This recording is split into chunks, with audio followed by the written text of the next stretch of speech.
Bek Lover, how terrified should we be of the Muslim majority in 2027? I think we should be terrified about a lot of things, brother. But the last thing we should be terrified as Americans is from Muslims. Danny, on this episode, I beg your audience to stay tuned. We're going to cover some very important stuff, brother. For too long, the powers that be have been using Islam as a scapegoat to get away with the policies and everything that's been going on in the world. And us as Americans, and I speak as an American first, not as a Muslim, as an American, our country didn't get here overnight. We're in a lot of trouble. It's literally the fourth quarter.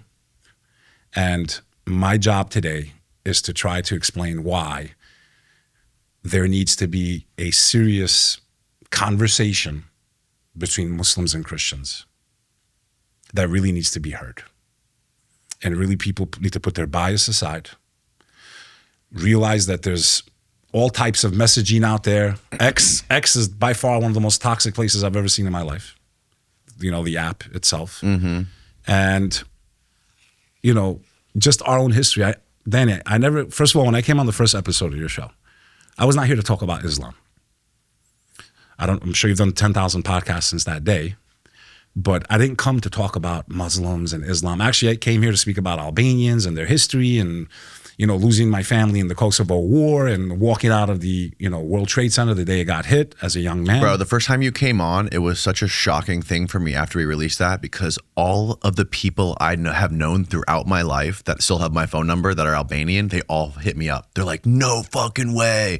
I was so shocked how close-knit the Albanian community is. Shout out to the Albanians, to my sheepas. But just to give the natural progression of how that happened, we were talking about the lockdowns at that time. Remember, the whole world was in chaos.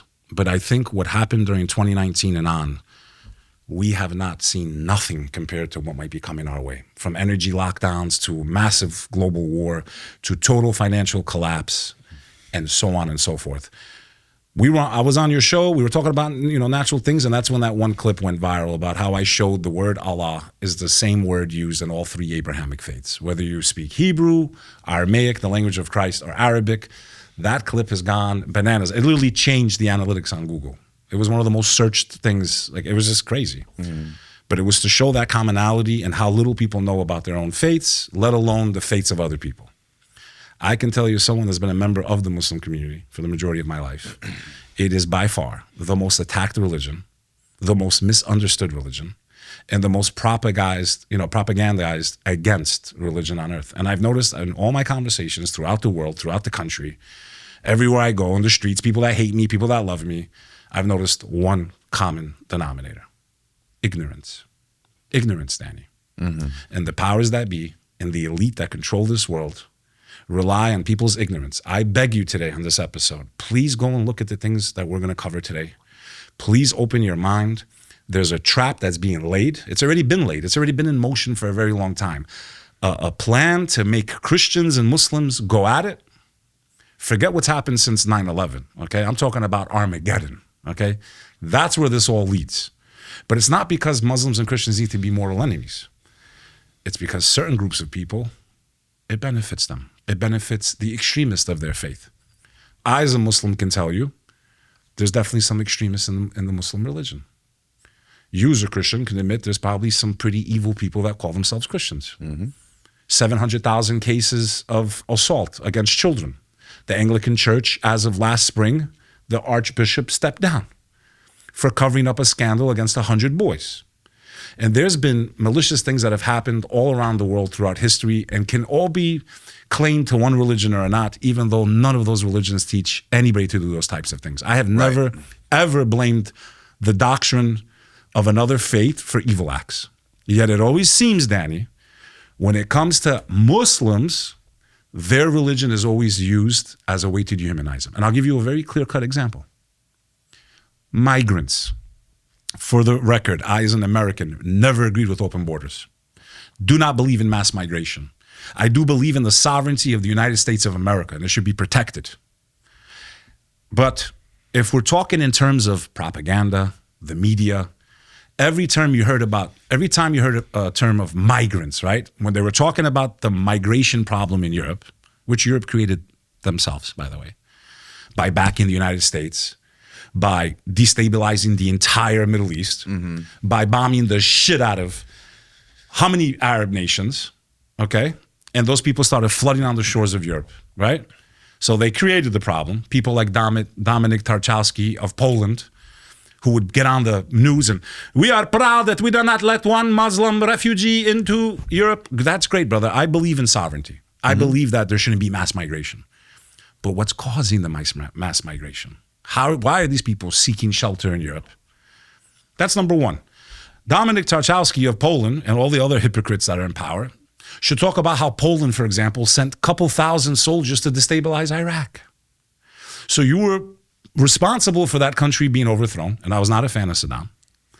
Overthrowing that country, creating the millions of people that lost their lives, lost their homes, lost their families, places like Syria and this place and that place. And again, not a fan of any of those rulers, by the way. Yeah. Just for the record.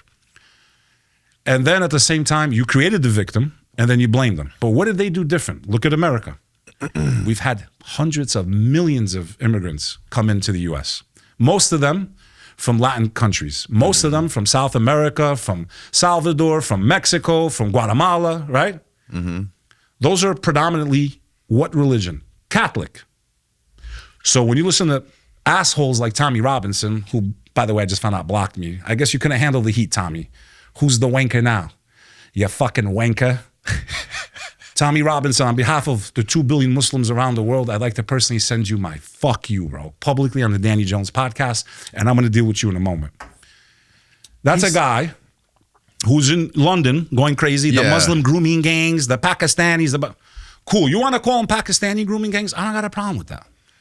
Not all Muslims are Pakistani, right?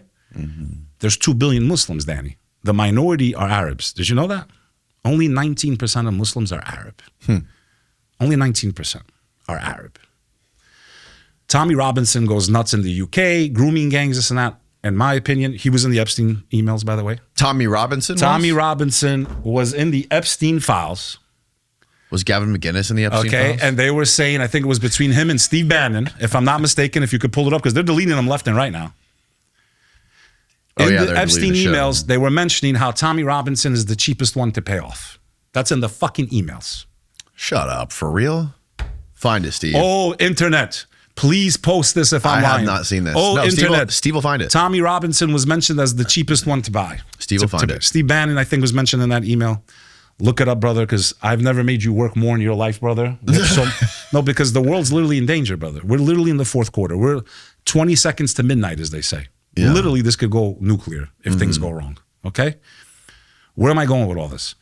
Did you ever once, as an American, turn on the news with all these Latinos coming in, millions of them? Did they ever call them even Latino migrants? No, migrants. Illegal migrants. Did they ever call them Catholic migrants? Hell no. So do you not see? That's not good branding. But look at the hypocrisy. Yes, of course. So something to be perceived negative, they'll never attach someone's religion. Even when that Sikh driver or whatever killed some guy with the truck, he made a U-turn, the fucking idiot. Right. He makes a U-turn. Everyone remembers that video from a few months ago. Yep. They didn't broadcast it was his religion. Why is it? Ask yourselves, those of you that have this hatred in your hearts, ask yourselves, why do they always attach Muslim? Islamist, a new word. Okay? There you go. Epstein says Epstein and Steve Bannon discussed Tommy Robinson in newly released files. Okay, what'd they say? Is there a screenshot? Read it, brother. Just go see if there's a screenshot. Let's read the actual. Let's see. Let's get it from the horse's mouth, not this fucking columnist. Not this crazy Albanian either. Is that an Albanian who wrote that? No, I am. I'm saying. Oh, yeah. We got to bring receipts. See if you can find an actual screenshot. If I'm not mistaken, there was a quote of something. He's lowest bid, basically, like lowest price, basically, to get this guy to keep doing whatever he's doing, basically. Sure. Okay. Interesting. Internet. Put the comments. Go do your homework. I don't even know shit about Tommy Robinson. What's his bent? He's a crusader now in the UK. And listen, I get it. If I lived in the UK and our birth rate was going to zero, because listen, as someone that comes from Europe, okay, white, Caucasian, or whatever you want to call it, whatever the term for white people is, is it the Muslims' fault? Honky is what we call it. Crackers. Is it the white people's fault? Sorry, is it the Muslims' fault, Danny, that people in Europe don't want to get married anymore and have kids? Is it the Muslims' fault? Now, I'm not even talking about migration. Remove every Muslim from Europe. Take them out. Completely send them back. Do whatever you want. I got a news flash for you. Europe still has the same problem. They're worried about being absorbed and not, making another generation and preserving the UK. Your men and women ain't getting married. The institution of marriage has been decimated, not only in Europe, but here in the United States of America. Even if you were to remove... What is, in Europe and the UK specifically, what is the... Is it mostly secular, or is it Christian? Is it Catholic? Christianity barely even exists in Europe anymore, brother. Really? You can have churches all day. And I don't say this to offend. After everything that's gone down throughout history, okay, and we're going to cover some of this, between Catholic and Protestant, okay, centuries of wars, of wiping each other out. And after World War I and World War II, it left Europe secular. Interesting. After seeing that type of devastation, after seeing that type of chaos, people just stopped believing in God, bro. They were saying, why? Where's God, right? People always say, where's God? He allows this to happen. No, the question should be, where are you as a human being that was given free will, a gift by your creator to use responsibly? And we don't do what's right. We don't stand for the oppressed. What's this, Steve? Is this there you go. Cheap at any price. This appears to be these are texts. Yeah, text. Backbone of England. It says Steve Bannon. And so that picture is Tommy? Yep. Okay, so this is Steve Bannon says backbone of England. And this is Epstein, I'm assuming, in the blue? Yep. That's why the pound is so low. And Steve Bannon is saying cheap at any price. At any price, meaning it doesn't even matter what currency. He's that cheap. It doesn't even matter if it's in dollars or pounds. But why do you put it in quotes, backbone of England? I don't know. Maybe to make it more emphasized. Like he's almost like maybe he's mocking. He's an important figure. I got a news flash for the Europeans. I got a news flash. Isn't Tommy Robinson super pro-Israel? Is he pro-Israel like Gavin? Yeah. I know he's tight with Gavin. He doesn't hide it at all. Okay. He's over there. They just gave him a grand tour a couple months ago. Loves the place. Great. Go live there, Tommy. Again, I'm not defending anyone that touches children. If there are Pakistanis or quote unquote Muslims that are touching children or doing horrible things to women in the UK or anywhere in the world, if they make it legally acceptable in the UK to punish those people with death, which is what Islam calls for. If you touch a woman against her will, touch a child shouldn't be touching a child anyway, even if they agree to. Right. I would personally, Tommy Robinson, and everyone in the UK, as a Muslim American, if you allow me, I will come and be the executioner of any of them found convicted with evidence that they touched women or children. So I want to clarify, I'm not defending. If these things have happened, round them up. Make sure you round up the Protestant bishops too, who concealing what they did with boys. Pull it up, brother. Anglican Church bishop resigns. Pull it up. Anywhere in the world you have children being harmed or women, the religion of Islam calls for execution because you destroyed a life. You destroyed a life. There's no repairing that type of damage. They carry that pain with them the rest of their lives, brother. So no one's defending the actions of any of these alleged grooming gangs. When was this? November 2024, 2 years ago? Okay. Yeah, I don't know if that was the most recent stuff. Archbishop Justin Welby statement in full. What was his statement? There was better articles you could pull up that are clear, easier. Welby, okay. Welby faced mounting pressure to step down after it emerged last week that he did not follow up rigorously enough on reports of prolific child abuse. Okay, involving boys. Okay, yeah. I didn't see Tommy Robinson and the Brits going crazy in the streets the same way they will because the media tells them to hate Muslims and start hell with them. Yeah, they completely neglect the history of the UK. Why is the UK letting in all these people from all these other countries? Okay, so I believe that's a whole separate agenda, right? That's global. We have all types of different factions. Okay, what we are witnessing over the last 10 years has been a battle of the elites. Some of them are more evil than the others.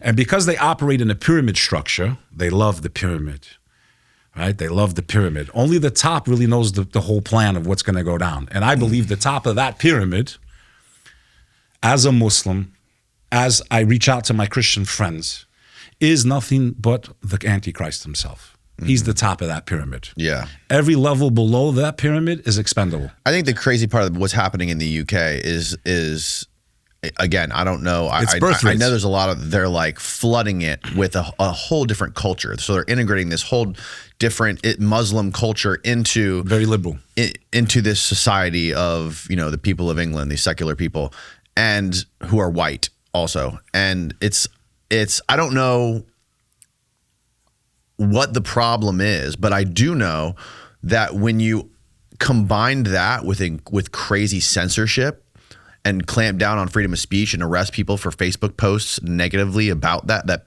post negatively about that immigration, which is crazy, and start arresting those people, that's how it goes out of, like, even spirals out of fucking control. Even I as a Muslim say the British people have lost their rights. Yeah. The British people should have a right. Even Tommy Robinson, with all his hatred, I will always support free speech. I am a free speech abolitionist. Even Jake Lang, the character that he is, the one that I helped expose in the film that I made with my brother Sonny Faz, my partner, The Muslim Invasion of America, and we'll get to that in a little bit, where we confronted him. But getting back to them, I am 100% a free speech abolitionist. My family, remember, was under communism for 50 years, Danny. I know what it means to not be able to speak. My family was persecuted in Kosovo, where they were treated like animals by the Yugoslav regime of Milosevic, right? By the Serbian paramilitary. I used to visit them during occupation. And as an American, realizing how blessed I was, I would leave them every summer with tears in my eyes for two reasons. Tears of sadness and tears of happiness.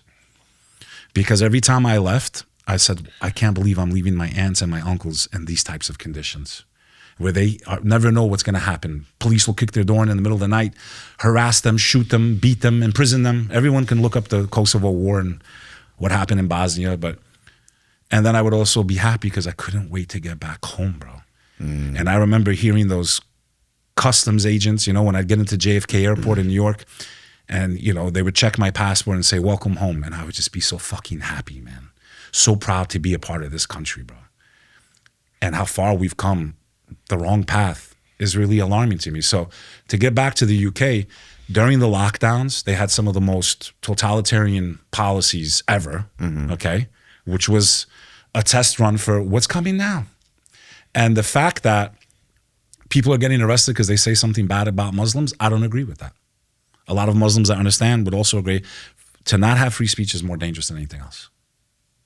Same thing that people in Iran don't really have. You talk against the regime, you disappear. I don't believe in that. Okay? And neither does Islam. Okay? As a doctrine itself. So the UK is in trouble. And why these policies exist is because of lobbies, because of politicians. The whole EU project was to create one country, one united Europe. You have one nation being governed. It's easier to manipulate. It's easier to put your globalist policies in place. It's easier to rule them by the United Nations. The UK and every country in Europe should back out of these agreements. They should go back to being sovereign nations. They should enforce their borders. But it's not the Muslims that are coming there because they're being paid to, right? It's because of all the chaos. It's because of the Middle East. So you have to create war and destruction. And then you unleash those desperate people into these territories. We're being humanitarian. We blew up their houses, but we're going to come let them live with us, right? And you let that happen for a while. But don't forget, you have a lot of Indians and Pakistanis and Bangladeshis that were also there for generations because they used to be under the British Empire. And the British should go look in the mirror and think about just how many Indians and Pakistanis they starved during that time. I think the estimates were between 20 and 40 million of them were murdered by the British Empire. So they forget their history very quickly and how Christian they were. There was nothing Christian about the British Empire, okay? Any asshole can tell you that. Any historian can tell you that. But that's not what we're here to talk about. So free speech is in danger, not only in the UK, but right here in the United States of America. Danny, I promise you, if these people win, you will not be on the air soon. Not because you're pushing one agenda or another, but you're allowing everyone to speak. You're in danger, brother. I'm in danger. Joe Rogan's in danger for allowing people to have these conversations. We couldn't discuss if we should put certain medical treatments into our system, and I'm still doing this shit because we were censored. Not even saying the word. And you're going to tell me we have freedom of speech? We didn't realize, a lot of us, that we didn't even have freedom of speech during the shutdown, right? I'm still avoiding the word because I'm just trained. Meaning, 2019, when they closed the world down, there was a guy named Dr. Fauci, right? Still not in jail. Trump's coming to save us. He's coming to save us. He was anointed by Jesus to save us. Okay, yeah. So what I'm saying, Danny Jones, we're in danger, brother. And I made a pact to myself and God. I know what my family went through during communism. I know what they lost during the Kosovo War when I lost 28 people that I loved. That taught me what it was to be of Albanian descent because I was born here. I was born in the great state of Texas. Grew up in New York City my whole life. And I know their stories of my cousins that grew up in concentration camps in Albania under the Hoxha regime. Okay, Enver Hoxha, may he burn in hell forever. That it is better to die than to live under that. A life without freedom is not worth living. So I want the Brits to be strong and sovereign and to hold these politicians accountable and to do what they need to do, brother. But don't take out all your anger. They want you to focus on the Muslims. They want you to be distracted by that so they can enforce policies, take away your freedoms. So yes, the British are in danger, but so are the Americans. So are many Western societies. I will always be America first. I don't want any country to have influence over America, even Albania. Nobody should have influence over the United States of America. But until the American people unite, Danny, until we really shut down the system if we have to, left and right is the choice between Coke or Pepsi and our nation's diabetic. That's a good way of putting it. Okay? It's a joke. And if you haven't figured that out by now, you haven't gotten to the last level of Jumanji. If you actually think there's a way out of this through left and right, you're a part of the problem. We are in serious trouble. One side creates the problem, the other one comes in with the solution, but every day American freedoms and civil liberties are being eroded. Every day we inch closer and closer to tyranny. And it doesn't matter who's in power. They all seem to go the same way. They can't agree on anything except more war and more war and more war. $40 trillion. I have family that served in Iraq, that fought in the Battle of Fallujah. My cousin Brian in Dallas, he's a Muslim American. He enlisted to go fight and defend our nation. Ask him how he feels about it now. Ask his whole fucking platoon, the ones that survived, because a lot of them went down. That was when the IED, that shit was going crazy in Iraq. Yeah. I was at the 250-year anniversary. They threw an event in Dallas because they're all veterans. Respect to our veterans. They all said the same thing to me. I swear to God, I shit you not, Danny. If I'm lying, may I never get home, bro. May I never see another day if I'm lying. I regret going. It wasn't what they told us. We shouldn't have been there. Yeah. And they're treated like absolute garbage when they come back. Not by the American people, but the institutions, their bullshit VA hospitals. We leave them on the streets, used and abused to be corporate feudalistic slaves, bro. So what do you think about this whole Iran war? I don't know. I mean, is it hard to think about how Benjamin Netanyahu's been talking about it for 30 years and he finally got it? Yeah, it's hard to ignore that. Okay, he finally got it. He's documented. Run the clips if you need to, but they're there. 30 years. They're this close away from a nuke. They're this close away from a nuke. I'm not here to talk about the regime one way or the other. I don't agree with the way they govern those people. I don't agree that they don't have freedom of speech. I don't agree in a lot of things they do. And again, they are a minority sect of the Muslim faith, right? They're Shia majority.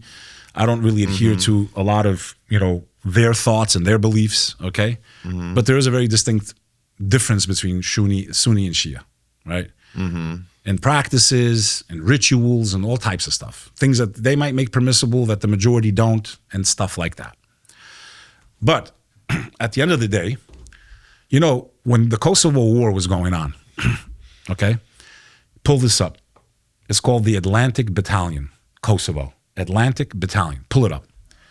All these people in the streets of the U.S. and Beverly Hills, many of them of Jewish descent, no problem.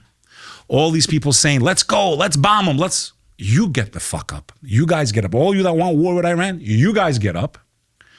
Get armed. I got no problem. Hey, you want to go? Because we're giving out weapons like candy anyway. Take guns, go liberate your country. Go ahead. But you're not going to send my son to die in Iran. I got 3 sons. Now, if someone was attacking the U.S., that's why I believe we're in serious danger. Some type of false flag. Imminent. I've been saying this for over a year publicly. Okay? Yeah. They can no longer repair their image. Okay? Pull up the Atlantic Battalion. Pull up the brief description. Okay? There was Albanian Americans. Well, Albania's got the sickest logo. It's one of the most ancient flags in the world, brother. That's the sickest logo of all flags. It's one of the sickest flags because us Albanians, we always have to watch our back. Yeah, bro. Greeks this way, Serbians this way. Greeks this way, Serbians this way. Greeks this way, Serbians that way. We never had a chance to breathe, man.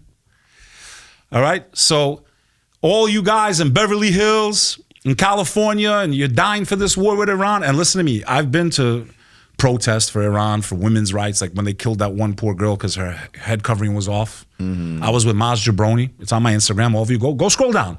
I was with Maz Jabroni. He's one of the most famous Persian comedians. My brother Tehran, also a legend in Los Angeles. And you could always find those two brothers of mine at the Laugh Factory in LA, right on Sunset Boulevard. So they ended up taking me to a protest, bro. It was crazy. I'm like standing behind Maz Jabroni. He's like, make sure no one shoots me in the back of my head, right? Because you never know if they have intelligence people here or stuff like that, you know, assassins, you don't know. So I'm just standing behind the whole time, like, I hope I don't get shot in the back of my head. Why am I in an Iranian-American protest right now, is what I'm thinking. And then the next day, you know what Maz Jabroni does to me? He goes, I brought this guy to protect me. He points to me, I'm dressed all in black and had a big beard back then. Remember the first time? Yeah. He's like, I brought him to protest against the regime, and he looks like the regime. The whole crowd was just like dying laughing. He like roasted me at the comedy. I was like, thanks, Maz. But the Atlantic Battalion, my brother, was a bunch of Albanian Americans who were willing to go and try to liberate their homeland. And most of them were the sons, you know, they were not even born in America. They came as citizens and they wanted to go. The only reason they came to America because back home was too dangerous. They were being murdered. They didn't have jobs. It was 80% unemployment. It was an apartheid system. Brutal. I witnessed with my own eyes. I went there every summer. Okay, I saw what they lived through and I understand why they rebelled. So what did the Albanians do? They raised their own money and they armed some of these Albanian Americans and sent them back. There's actually a documentary called The Brooklyn Express. That would be a great guest for you if he's around. You could pull that up, The Brooklyn Express. And they raised money and they armed these Albanian Americans and they went back to try to liberate Kosovo from the Yugoslavs, from Serbia. There's like 700,000 or 1 million Persians that live in the U.S. You guys want to fucking pull it up. How many Persians live just in the United States of America? You guys want to liberate Iran, bro? As an Albanian whose family was under a brutal dictatorship, under the Hoxha regime, whose father's side was under Slobodan Milosevic, was brutal crackdown of the Albanians starting in 1989 when he gave his address in the battle of, in Kosovo. 501 million of them, bro. I think they're good to go, bro. If they want to liberate Iran, bro, you can arm them. You have my blessing. Patrick Bet-David and his Patrick boys. Bet-David should take himself because he's in his 40s. They just raised the age limit to 42. Did they really? What does that tell you? I think he's over the limit though. What does that He's tell definitely you, over. Why do they need to 42. increase it if they're not going to plan on an all-out war, bro? Yeah. Okay, that's not a red flag to you, Danny. They're increasing it. We haven't even started a draft yet. They're getting ready, brother. They're getting ready for chaos. There's no way they're going to start drafting, bro. They will. I find that so hard. They to will believe. if a false flag happens in the U.S. They can't repair their image anymore. Our greatest ally cannot repair their image. The only thing they can try to do is to make everyone think Muslims are the biggest threat in the world. They're evil.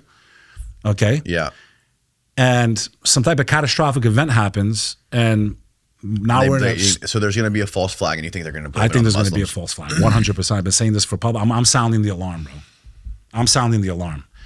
I just wish the Israelis would have went only after the Arabs. Also, but if you are Iran, how big of a threat are you going to try to cause mass chaos in the U.S. using sleeper cells or whatever? Is that real? You can't rule that out either. Right. I mean, you can't. And if it does but not happen, even Iran. It could be another nation. It could be China. Right. It could be Russia. It could be anyone.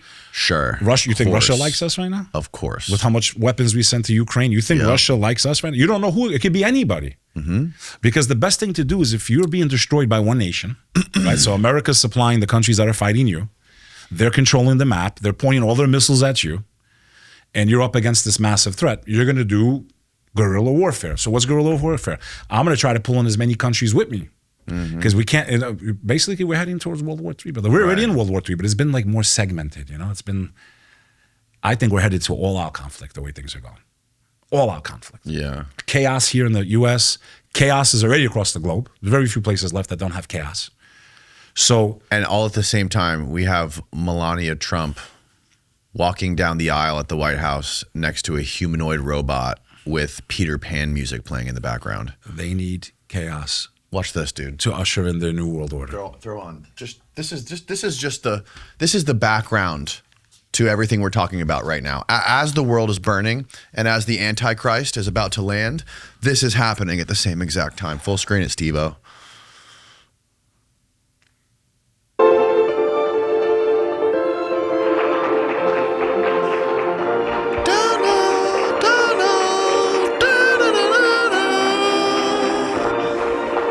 Pen, is that you? Peter Pan?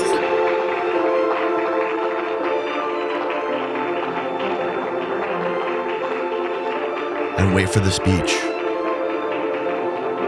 And we have Bridget McCrone. Hello, Bridget. Nice to meet you. Or is it a dude? Exactly. What's her real name? Shout out to Candace Owens, bro. It looks like a dude to me. She does look like a dude. She looks like a dude. If I've ever seen a tranny, that's a tranny right there, dude. Wait for it. Ready? Here we go. Look at them shoulders, dude.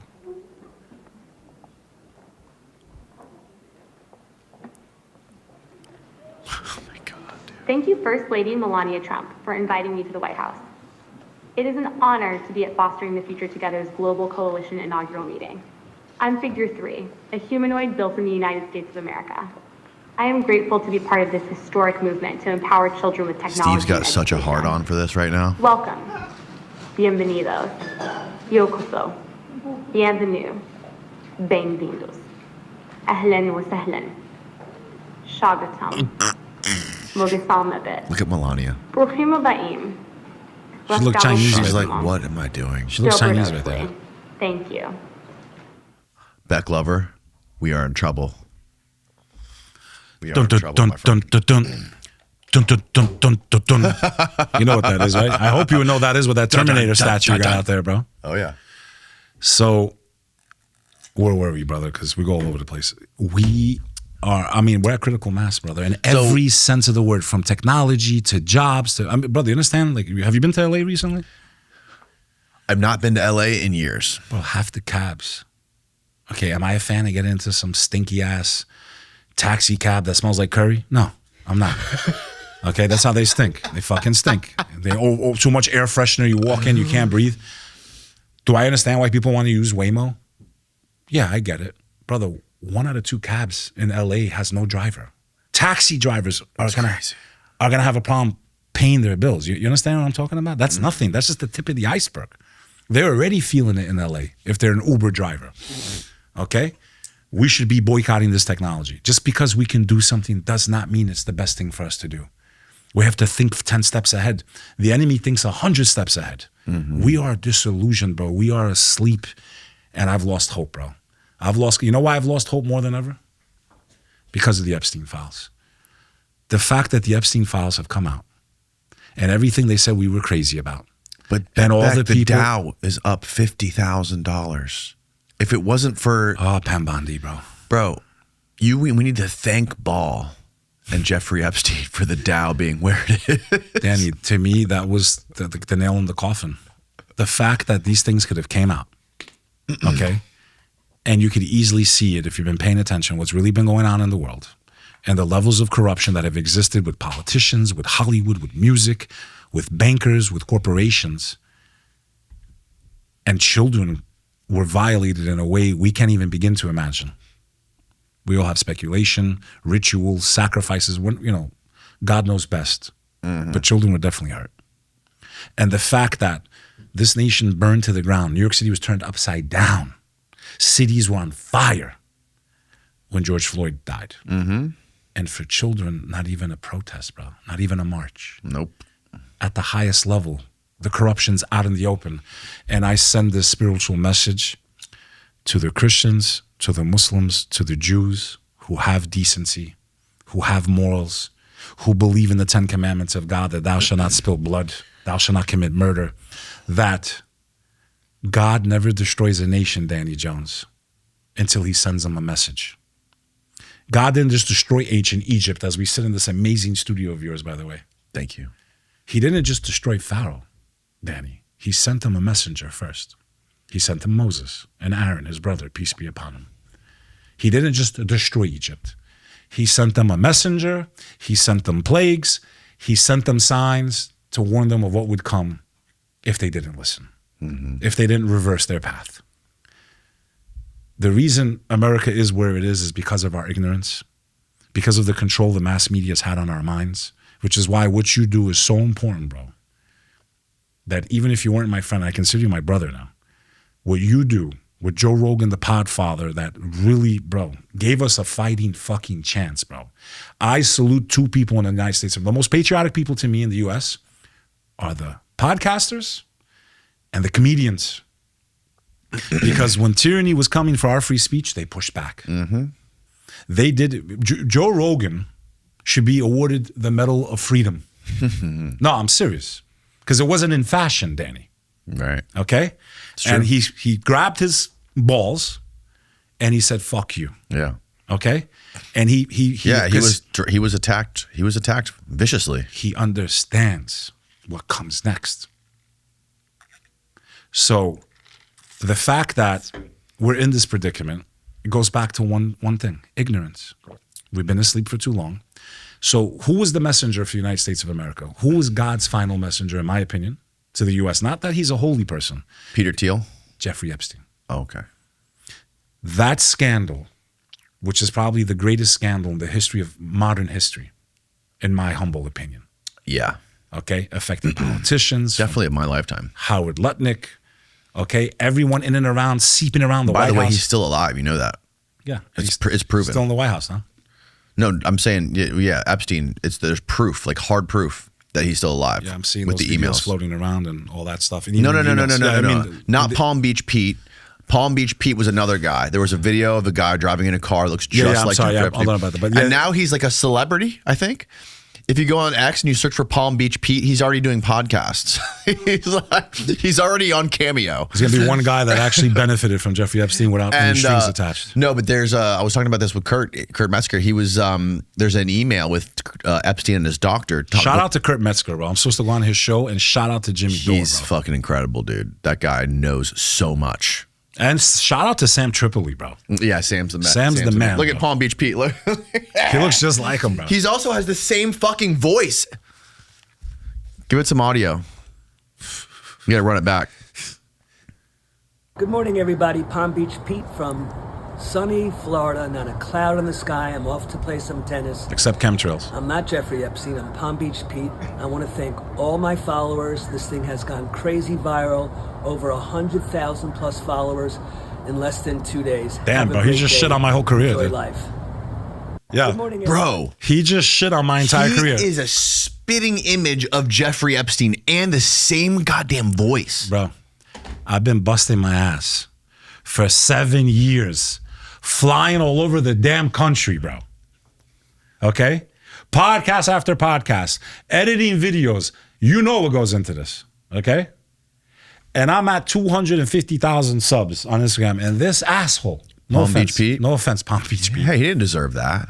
That was harsh. Just for looking like a fucking scumbag that was compromising America's sovereignty, gets 100,000 followers overnight, bro. I'm done, bro. I guess I need to try to maybe do some kind of face surgery to look like some foul lowlife.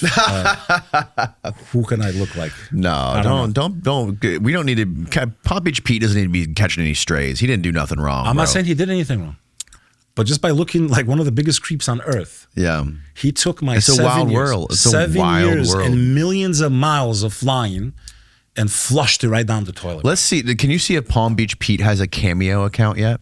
We could pay him to do a promo. That would be pretty awesome. I think. Did you know that? I think Patrick Bet David is one of the biggest Cameo people. He also has his app, Minect Me. Oh, that's what it is. He has his own app. He got off Cameo, so he charges. I think Julian Dory sent me this, but a while ago. But Patrick Bet David charges like $50,000 for like to do like a happy birthday video for you, something like that. Listen, Crazy. the guy came a long way from interviewing, gangsters. Mm-hmm. But I used to have respect for him. I lost a lot of respect for him, bro. Yeah. It seems like he always finds the worst, single-handedly worst representatives of the religion of Islam to speak on his show. On Cameo, yes. That quick? Oh my God. Wait list. Receive a pep talk, get advice. He's already giving advice. This guy's gonna grow 7 figures this year, bro. Wow. 7 figures this guy's going to gross to. Probably this year, dude. I'm a little bit suspicious he could be completely AI. Like that video of that guy talking, that could have been AI. I don't know for sure. Imagine some brilliant Pakistani tech guy created him on AI, sets up the accounts, he just starts milking it, bro. That's very possible. But the emphasis point I wanted to make on this is that God never destroys a nation until they can see. God is not unjust. He doesn't destroy an entire nation, okay? Especially if they don't know. He sends them a messenger. By now, if you're watching this pod, with the release of the Epstein files, everything that's happened, the lockdowns in 2019, and everything that's happened since, and if the fact that we can actually see it now, that the Great Awakening is in full effect. We are in the middle of the Great Awakening. But I'm not feeling so optimistic. I don't think we're going to win, brother. I don't think we're going to win. And what I mean by that is the fact we can see this evil, it's right in our face, and we haven't done a damn thing about it, is why I think our days are numbered. Just like Babylon's days, just like ancient Egypt, just like Pompeii, just like Rome. I think the writing's on the wall. Can we still turn the ship around? How do you do it? We need you got to spill the blood of the tyrants? We need unity, brother. No, it can be done peacefully. You think? If we follow the examples of Mahatma Gandhi. Mahatma Gandhi took down one of the most powerful empires in the world without a single bullet being fired. They were fired against his people, right? They massacred them, the British again, the UK, Tommy Robinson's people. Has there ever been a revolution that wasn't violent? Not really. Not many in history. But what I mean is I'm not calling or inciting that type of action. I'm saying we still have many ways to do things without people having to be violent, right? The way they prevent that is black, white, gay, straight, Muslim, Christian. Yeah. You understand? Yeah. Republican, Democrat, red, blue. Throw in the transgenders for shits and giggles. They're like a cherry on the sundae. So can we turn the ship around? We are running out of time. I think a lot of people got sucked into the whole Q thing, okay? The Anoners. The what thing? QAnon. Oh, the QAnon. Okay. Which was largely, there was a lot of real shit in there. There was, but I think it was a psyop to make people complicit. The orange man's coming to save you. He's not coming to save you. He's more worried about another place across the ocean than he is the United States of America. If you haven't figured that out by now, I don't know what to tell you. We're in trouble, bro. Yeah. And a lot of his biggest supporters, the boomer class, the boomer folks that supported him are like, they're not MAGA. They're more like, I'm with her. This is what Kurt was telling me. Kurt was like, I thought this was Make America Great Again, not I'm with her. They basically are with him. Same Hillary slogan, like sticking with him no matter what the fuck he does. Because they chose that hill to die on, and they're in trouble. You know, on the surface level, it was like, yeah, this is great. Left or, listen, just on a surface level, compared to what the left was doing, of course it was a better option. I'm sitting here questioning whether a man's a woman, a woman's a man. Like, seriously, if you're going to insult people's intelligence to that level, don't be surprised that he won. But what the elite do is they give us low-hanging fruit. Whether you can chop your wee-wee off or not as a boy or a kid is not going to change the world. And Kamala even said, I think she's quoted saying this. She goes, you elect him, you're going to get a war with Iran, even though he was campaigning on no war with Iran. Which is why a lot of people voted for him. Yeah. So what they do is they give us low-hanging fruit. Ideological stuff that's not really going to change the infrastructure, the way things have been running, the system, the corruption. Oh, okay, they're not going to push DEI on us anymore, thank God. Yeah, but they're still pushing war. Now we're getting DEI from another country. All the other stuff that's going on. There you go.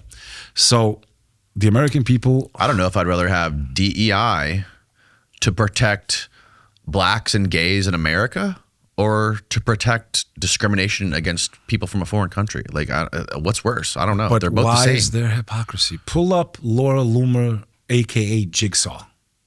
Pull up Laura Loomer's tweet, brother. This is very scary, bro. Pull up. When I see that video of her, she was on... she was like trying to seduce some young kid. She was disgusting. That was probably before her I saw that. Face surgeries. Soon Look at what there will be a she massive tweeted. Islamic terror attack in America, and the perpetrators will likely have financial ties to podcasters and those who are sowing discord for foreign nations in America. I predict there will be many casualties, and only then will it maybe set in that the people have been conned into supporting a terrorist group to distract you from the threat of Islam, while the enemy plotted to destroy our country from within and botted conspiracy theories. It will likely be 10 times worse than 9/11. Every accusation is a confession, bro. Yeah. My God, the botting, bro. Have you seen the botting on X, bro? I actually proved on my own wall. I never got over 10,000 views on a tweet, on an X. I started for 1 week writing, Muslims are the most evil people on earth. They should be banned from, bro, I started getting millions of views, dude. Millions of views. If I posted something that said Muslims and Christians are not enemies, they should stick together and not fight each other, no traction. I put Muslims are evil, we need to get rid of them. Millions of views. Yeah. I talk about botting. What does Laura Loomer seem to know, bro? Like, what does she seem to know? You know, Laura Loomer's of the same faith of those people whose advantage it is to pull America into Iran. You see, there's only like, 13 million Jews in the world? How are you going to take down the entire Middle East? How are you going to knock down the Al-Aqsa Mosque, which is what I truly believe this is all about? Besides expanding the territory of Israel, 100% they want the Temple Mount, bro. There's no doubt in my mind. There is no doubt in my mind. How can 15 million people go against 2 billion? So you got to take out all their countries, bro. Take out all their leaders. Make And sure you have your to puppets get in. And you got to make sure that the largest other amount of people that you can rally up, you shove your hand right up their ass, slowly with films. Chuck Norris just died. May God have mercy on his soul. Oh my God, rest in in the peace, film Chuck Delta Norris. Force. Get back, I said, get back. When the guy's putting the machine gun into the nun's chest. I dare you to pull up that clip, bro. Type in Delta Force. It's just the funniest shit What ever. clip? You never watched Delta Force, Danny? I don't think so. Delta Force, bro. Chuck Norris, bro. It was based on a true Probably, story. but when did it come out? Iranian hostage situation. They kidnap a plane. Oh, I'm sure I've seen it. There's It's a probably nun and a just been priest on the years. plane, and the priest, they start calling out all the Jewish. They have a German stewardess. Type in Delta Force priest scene. Okay? They have, the plane is hijacked full of Israelis. We're going to get copyright. Make it small, make it tiny. No sound. I'll do the sound effects for you. Okay.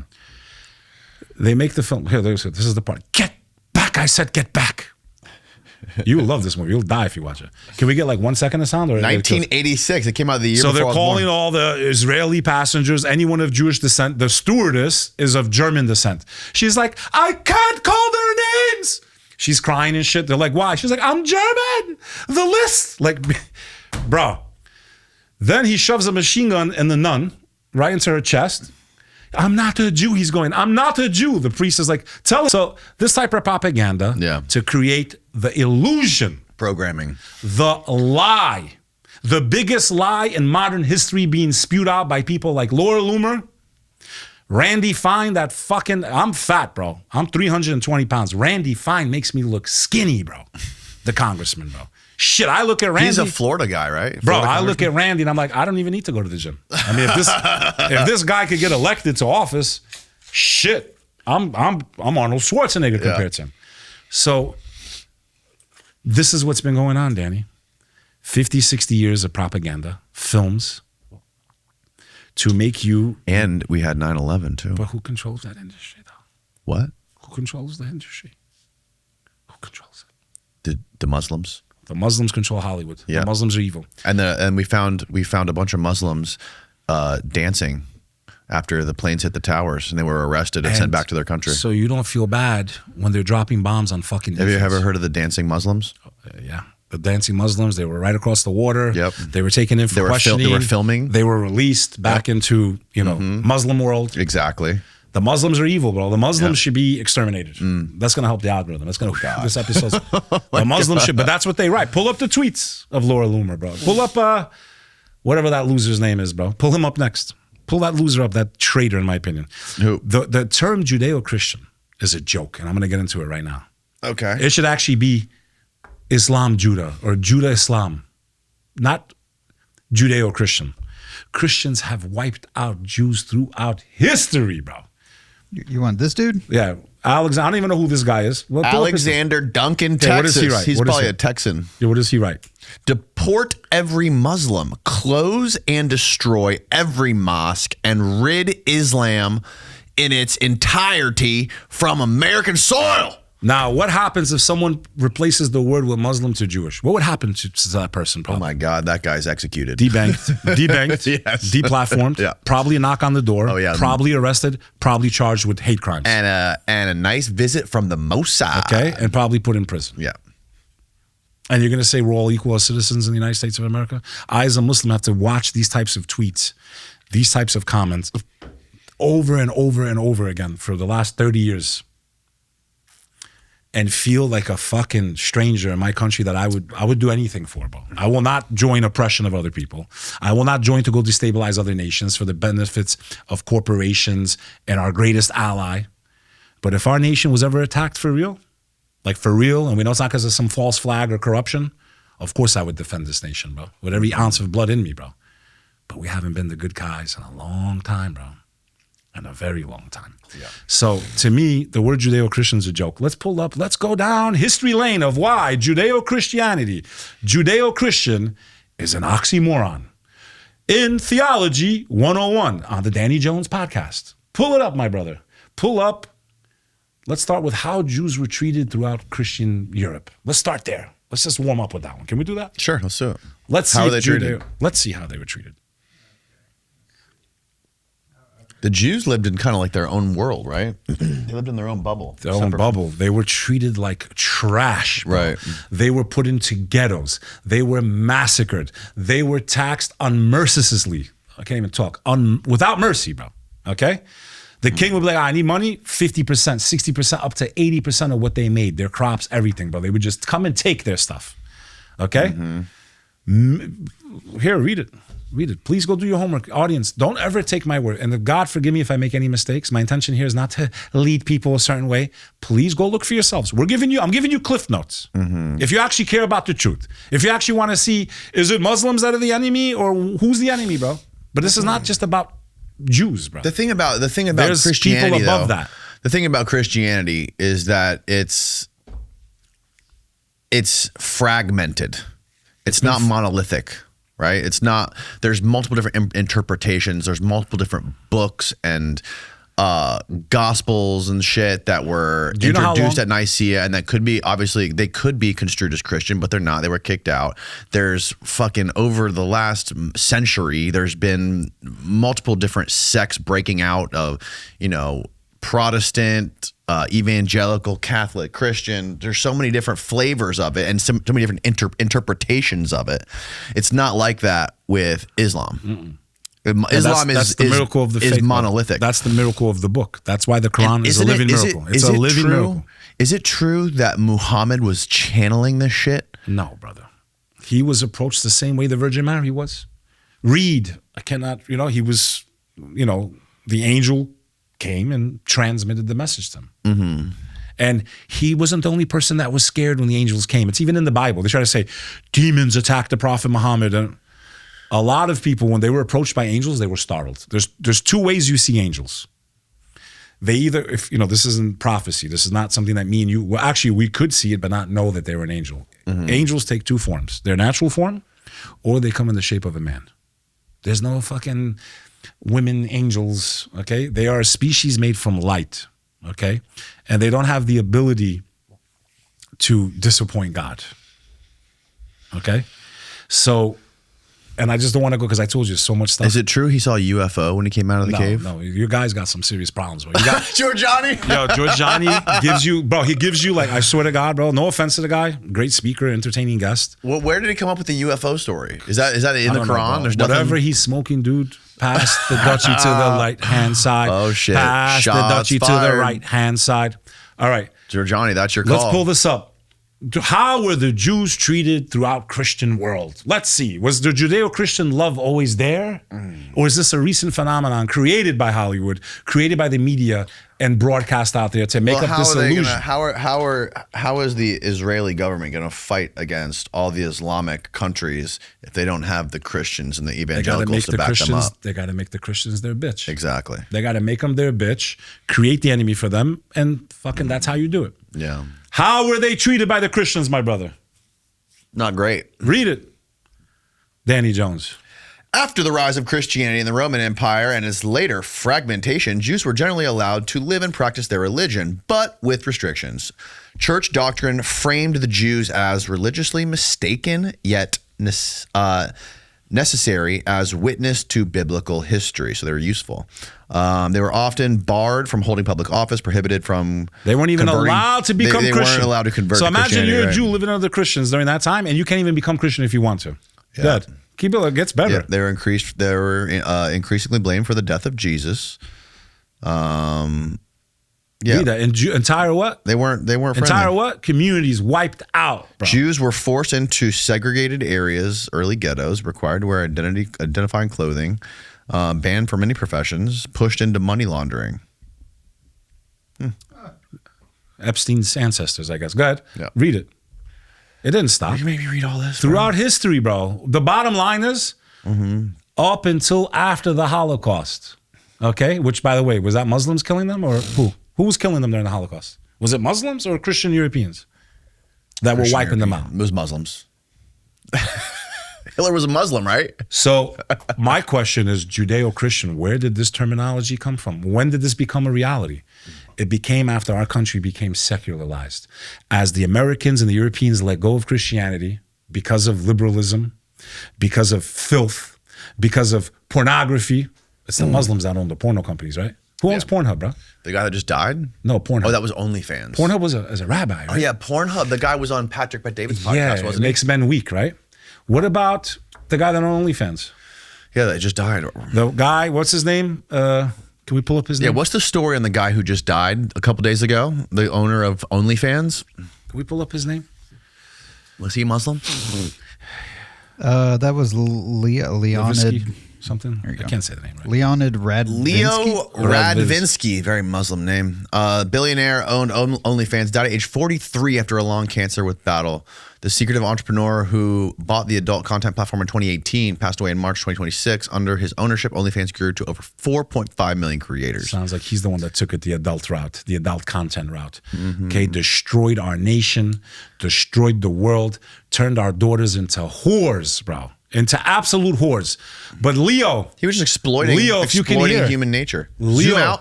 Zoom out. I want to see more about him. Leo Radvinsky. You had OnlyFans, but right now. Is he on Wikipedia?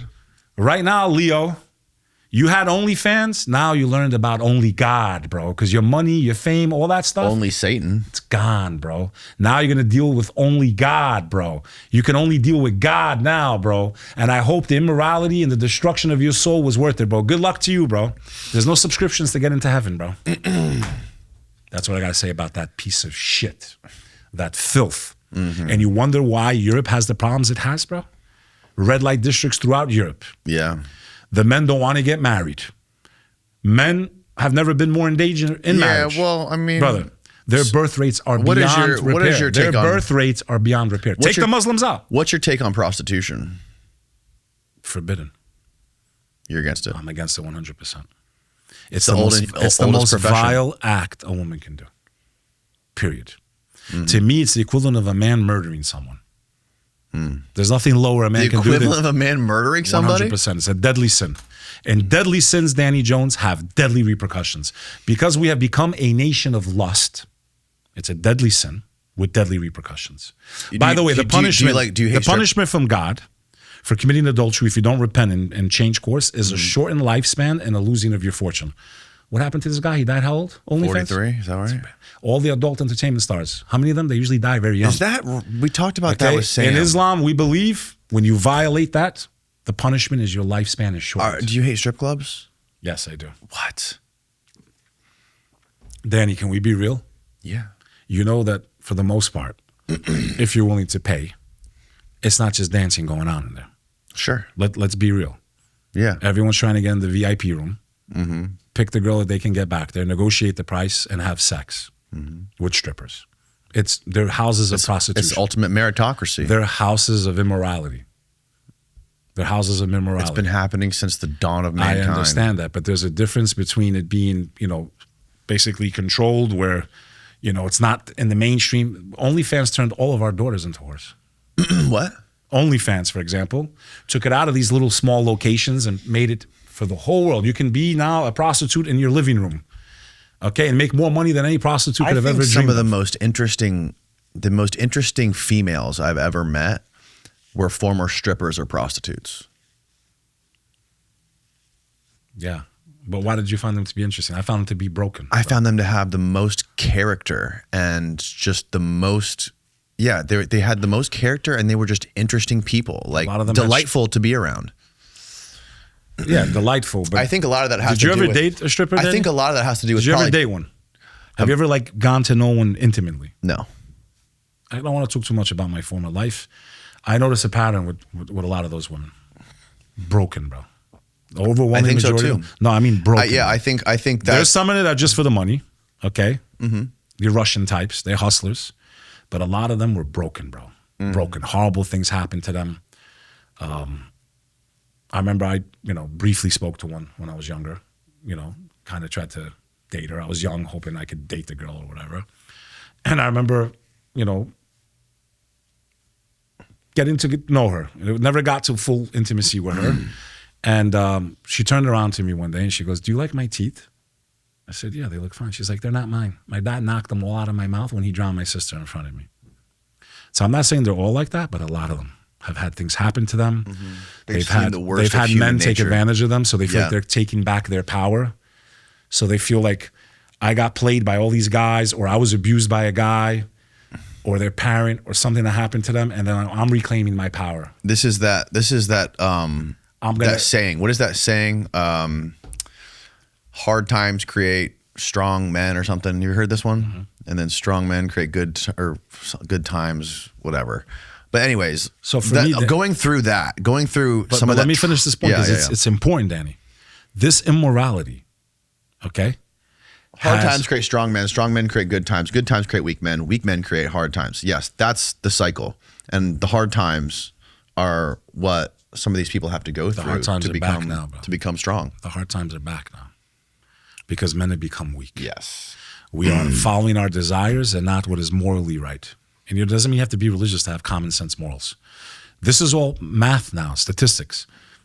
A Heritage Foundation, the majority of violent crime are committed by single parent homes. That's a fact. Children born out of wedlock. We have become a nation of bastards, literally bastards, and we are feeling their wrath. So not only has immorality corrupted America and Europe, okay, which is what's led to the negative birth rate, which has led to the Tommy Robinson saying we're being overrun because the conservative people, because Muslims are conservative by nature. They might be voting left because they want the wars. You got to understand something. If you have your family in a conflict and a war, you're going to try to vote whichever way you can to try to stop them from dying because it's like triage. What's the most important thing right now? Right now, my people are being blown up. My family's being killed. We're being invaded. You're not going to worry about can people chop their dicks off. You want to stop the bleeding first, okay? Exactly. Because Muslims are actually extremely conservative. They should be voting right every time. But they want the wars to end in the Middle East. They want stability. So they're looking at in order what's more important right now. My house is fucking being bombed. So they might lean towards the left but spiritually, morally, against aborting human life, unless in the cases of forced sex or incest. Strictly forbidden, except for those two reasons, you're allowed to. Against prostitution, against immorality, against gambling, which destroys lives. Destroys lives. I'm for gambling. Listen, as an American, do whatever you want. Yeah. I say if you're going to allow me to practice my faith, you want to do that shit, do it. I'm not here we're not here to do Sharia law and take over America. I look at gambling the same way I look at drugs. I just think it's bad when people exploit it. The problem is not everyone has control, Nanny. So sometimes if we're a society that cares about our fellow brothers and sisters, the truth of the matter is I wish alcohol didn't exist. Did I drink in the course of my life? May God have mercy on me. I drank when I was younger. I was in nightlife, brother. I was a nightlife club head, bro. House music all night long. House music all night long. All night long. Come in Friday, leave Monday. I drank like a fish. I'd finish a bottle of Grey Goose like it was nothing, bro. Like water. I hear everybody drinks tequila now, I guess. I don't know. I never drank tequila back then. It was vodka in my day. But, you know, brother, I've lost so many friends and family to alcohol, bro. Worshipping the white wizard. I think it's what, 400,000 lives a year or something like that? Or I forgot how many people die a year, 200,000? And we're worried about wars? We have a war here, bro. Spiritual war, man. These vices destroy. So it's not that Danny Jones can't have a nice glass of wine, right?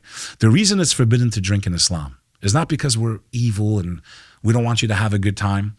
It's because we look at our brothers and sisters in humanity as equals. And because so many of our brothers and sisters in humanity cannot handle their alcohol, Danny, they become abusive, they become violent, they commit crimes. Everything I ever regretted in my life, I did when I was drunk. Everything that I talked to me and God about, I regret when I drank. And because it's not a few people, Danny, millions of people destroy their lives every single year because of alcohol. So the Muslim says, from the guidance of the Prophet Muhammad, peace be upon him, because so many of our brothers and sisters can't handle their alcohol, it's forbidden for all of us. So it's not to ostracize the one that can't handle it. It's to say, you know what? I'm your brother and sister in humanity. Let's make it easier for you to not fall into this destructive vice that will destroy your life and your afterlife. We were talking about this last night. Bin Laden was Shia or Sunni? Bin Laden was Sunni, right? To me, if he actually did what he did, I don't believe the official narrative at all anymore. Zero. Yeah, especially after these Epstein files. And as someone that came out, the Shadow Commission, as someone that walked out from underneath those buildings, Danny Jones, who watched 3,000 of my fellow Americans die that day, that I will never forget as long as I live. That every time I see the Brooklyn Bridge, my heart stops, because that's the bridge that I used to walk away from downtown Manhattan as the buildings were collapsing behind me, bro. I started my day underneath those buildings. And I wept like every other American that day, bro. As people were starting to stampede because we didn't know what the hell was going on. Planes were flying everywhere. Phones weren't working. I thought it was the end of the world, bro. I literally thought it was the end of the world. Like World War III had begun, which technically it did. And just looking back now, in the aftermath of everything that's happened since then, and the Patriot Act, and all these rights that we've lost, and all these wars that we fought, and I'm asking you, when George Bush Jr. got on the microphone in front of the White House and said, today our country was attacked, and blah, blah, blah, and we're going to take out the Taliban. Now watch this drive. Did we take out the Taliban, Danny Jones? No, now we hired them, right? Didn't we pay them all these years through NGOs, billions of dollars? We left them more weapons than most modern armies have, more than Albania itself probably has. But why did they send our boys there and our girls there? What did we win as Americans except a mountain of debt? What did we win in Iraq, bro? Millions and millions. Who does it benefit? It's not benefiting the American people. It's benefiting who? Who's it benefiting the most, Danny? The deep state, the military-industrial complex. So having family that served in the military, friends that have served in the military, I can tell you right now, they couldn't try to draft as many. The left is definitely not going. They're like, fuck you guys, we'll go to jail. I've spoke to kids, they're awake, bro. 20-year-olds, they're like, fuck you. I ain't going, I don't give a fuck. Though Muhammad Ali, half the right, in my opinion, has woken up. Half the right has woken up. Yeah, a good amount has. Okay? There's a fraction left. If I was Israel, the only move I would have is to try to make people hate the Muslims with everything. They would have been smarter if they just attacked the Arabs. Left the rest of us out of it. Why do you think Israel is doing things, which it seems to be intentional, that is making people hate them more? I think part of this is also a part of the plan. I've never had, well, for the record, I dare them to call me anti-Semitic. I'll say it on you. I fucking dare you. I come from the nation that saved every single Jew during the Holocaust. My grandmother's two brothers were hung off trees in Albania. My great uncles were murdered by the SS. 16 and 18 years old, they were hung off trees in Tropoja, Albania. Okay? Northern Albania. Not a single Jew died in the Albanian lands. And I'm proud of that. My first cousins are Jewish. Half my friends are Jewish. Shout out to Neve, who is Israeli. He's down in Miami doing this thing. You know who you are, brother. Shout out to Vlad. Shout out to Oleg, my Russian Jews that I love with all my fucking heart, that I went to Pace University with them and had the best years of my life. I have many Jewish friends and family.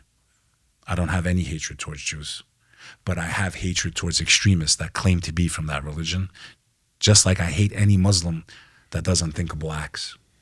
Because to me, they're not a Muslim. No more than these people that call themselves Jews are doing what they're doing. Pushing pornography. That's not what God taught you. That's not what Moses sent you to learn in the Old Testament. Pushing all these filthy fucking policies all over the world.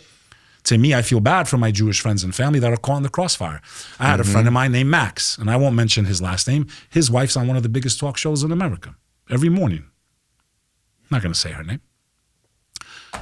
He reaches out to me. I went to school with him. And he feels like, man, you're kind, because I went on Jake Shields' podcast. He's like, man, you kind of went a little far, and I know you're not like that. I know you don't hate my people. I said, dude, I've known you my entire life. I said, you've seen how my religion has been dragged through the mud by the very institutions and companies that your people own. Never once have I ever seen you speak publicly. Not all Muslims are like this. Not all Muslims are evil. Not all Muslims are terrorists. Yet he wanted me to make statements publicly. Where the fuck you guys been for 30 years? I never heard you guys grabbing the microphone and saying, don't hate all Muslims. I never tell people to hate Jews. I love them, bro. Some of my best friends, bro. To me, I've done more business with Jews than anybody else, bro. Brilliant business people. And for the most part, bro, they keep their word. They keep their word when they say yes, yes, no, no. Yeah, pretty much all of my Jewish friends aren't religious at all. And they're not. The majority of my friends weren't, but they would observe like Hanukkah and stuff like that. But they weren't every day with the tefillin and all that stuff. They don't follow the rules. But I don't have any, I've never, ever had a problem with them, and I still don't. But I got a problem when you attack my faith. You try to paint it in a way that's not true. You use very powerful machines to do that, from films like the one we just played, to everything, to news, and completely dehumanize and distort what my religion actually says. Like, Muslims are the enemies of Jews. No, my friend, it was actually Christians that were the enemies of Jews throughout history. It was Christians that massacred the Jews. It was the Christians that did the Inquisition. It was the Christians that did the Holocaust. It wasn't the Muslims. What did the Muslims do, my brother? Pull it up. It was not the Muslims who pushed the Jews out of ancient Israel. Okay? It was who? Pull it up. Who destroyed the Second Temple? Because that's what this whole thing is about. We're going to get to that now. Who destroyed the Second Temple, my brother? Read it, Danny. It was that Roman emperor, right? My mouth hurts, bro. Read. What was his name? Tired, Danny. Titus? Okay, what happened? The Roman army was led by Titus. Titus oversaw the siege, and eventually the destruction of Jerusalem, including the temple. The destruction of the Second Temple marked a major turning point in Jewish history. Okay? Scroll down. I think we had more on this one. Do we have more? What does it say? Well, I thought it was Julian the Apostate. Okay, the bottom line is this, though. That temple, okay, was not destroyed by the Muslims or the Arabs. No. It was destroyed by the Romans. By, a guy who... Okay, so even before Christianity he existed. was super anti-Christian, wasn't he? Yeah. Julian the Apostate. So the Jews get pushed out. They get wiped out. They get exiled from Jerusalem, completely exiled. Had nothing to do with Muslims. Okay? Who brings them back to Israel even back then, bro? Read it. What does it say?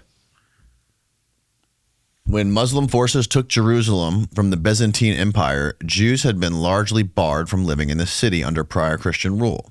After the surrender, policies under Oman permitted Jews to live in Jerusalem again. He went there and he said he was the second king of the Muslims after Abu Bakr. So first was the Prophet Muhammad, peace be upon him. Then it was Omar. Omar was the caliphate that was in power, the king of the Muslims as Islam expanded. They conquered Jerusalem with minimal blood loss. Okay? It was actually negotiated, the surrender. What does he do? He says, are there any Jews here? They said, no. He says, we can't have a Jerusalem without Jews. He makes them bring him up to 80 families and resettles them back after being banned for hundreds of years. This is only 5 years after the life of the Prophet Muhammad, if I'm not mistaken, peace be upon him. It's only 5 years after the Prophet died. Why, if Islam is such an evil religion that hates Jews, like that clown you had on your show, who says they wiped them out? What's his name? Say his fucking name. Jason Giorgiani. Would they, in less than 5 years after the life of the Prophet Muhammad, peace and blessings be upon him, would the second caliphate purposely go and bring Jews and bring them back to you? Can you explain that one to me? If it's in our doctrine, because we're at the beginning there. We're not 500 years later. We're talking about it from its inception. They push these narratives in the media that Muslims are programmed to hate Christians and wipe them out. They quote quotes out of context. People like Laura Loomer, people like Fox News, where they give half of a sentence of the Quran, not even the full verse, and try to make it seem like our objective is to wipe out anyone that's a non-believer, when the non-believers the Quran is talking about are not Christians or Jews. Christians and Jews have a protected class in Islam and in the holy book of the Quran. They are known as the people of the book.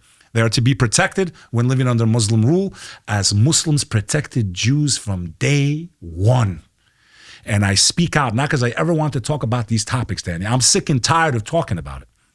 But it's the only move they have, to blame Muslims, blame Arabs, keep pushing these policies so they can keep sending our sons and daughters to go fight their fucking wars, bro. And I will not be silent anymore. They can kill me, take my life, I don't care. Mm-hmm. I've seen what war does. I know what it's like to get a phone call and find out 28 of your family members are wiped out in a massacre. I will be damned if I stay silent. They'll take my life. If you're watching, do it. You're gonna die anyway. But at least die speaking the truth. Mm-hmm. Their whole life, from our inception, all we ever did was protect them. Even throughout Europe. Pull up, how were Jews treated in Muslim Spain, bro? What is this story about how they're saying that they want to destroy the Dome of the Rock or something like this to build this third temple? So what is this all about? Getting back to this part, because it's connected to this. The Muslims didn't destroy the temple. That stood where Solomon's temple was. Solomon is a very important prophet. Peace and blessings be upon him. And I covered this in our God, Aliens, and the Demonic Realm episode. So if you're watching this and you really want to know what the fuck is going on, go check out Danny Jones' episode, God, Aliens, and the Demonic Realm. You'll thank me later. Don't watch if you're a Scientologist. Now, with that said, that spot, okay, was very important to anyone that believed in the God of Abraham, Solomon's temple, okay? The Romans took out the temple, right? It wasn't the Muslims. When we conquered Jerusalem, we brought the Jews back. The Temple Mount, there was nothing there. There was debris and rubble. Omar started actually, the king of the Muslims started grabbing the debris with his own hands and started clearing up the Temple Mount. And then they built the Al-Aqsa Mosque. But whenever they mention the Al-Aqsa Mosque, they never show you its picture. They always show you the Dome of the Rock. They want people, including Muslims, to not even know that they're not talking about the real Al-Aqsa Mosque. The Al-Aqsa Mosque is not the Dome of the Rock. The Al-Aqsa Mosque is to the right of the Dome of the Rock on the Temple Mount. And I believe very soon, probably an Iranian missile, conveniently, an Iranian missile will hit that mosque. Which other meaning, by the way, the Al-Aqsa means the end in Arabic. The end. The rapper, Immortal Technique, when they found out what was buried under Solomon's temple, Al-Aqsa, the name is not coincidental. He says in his lyrics, Immortal Technique, the point of no return. Shout out to Immortal Technique, man.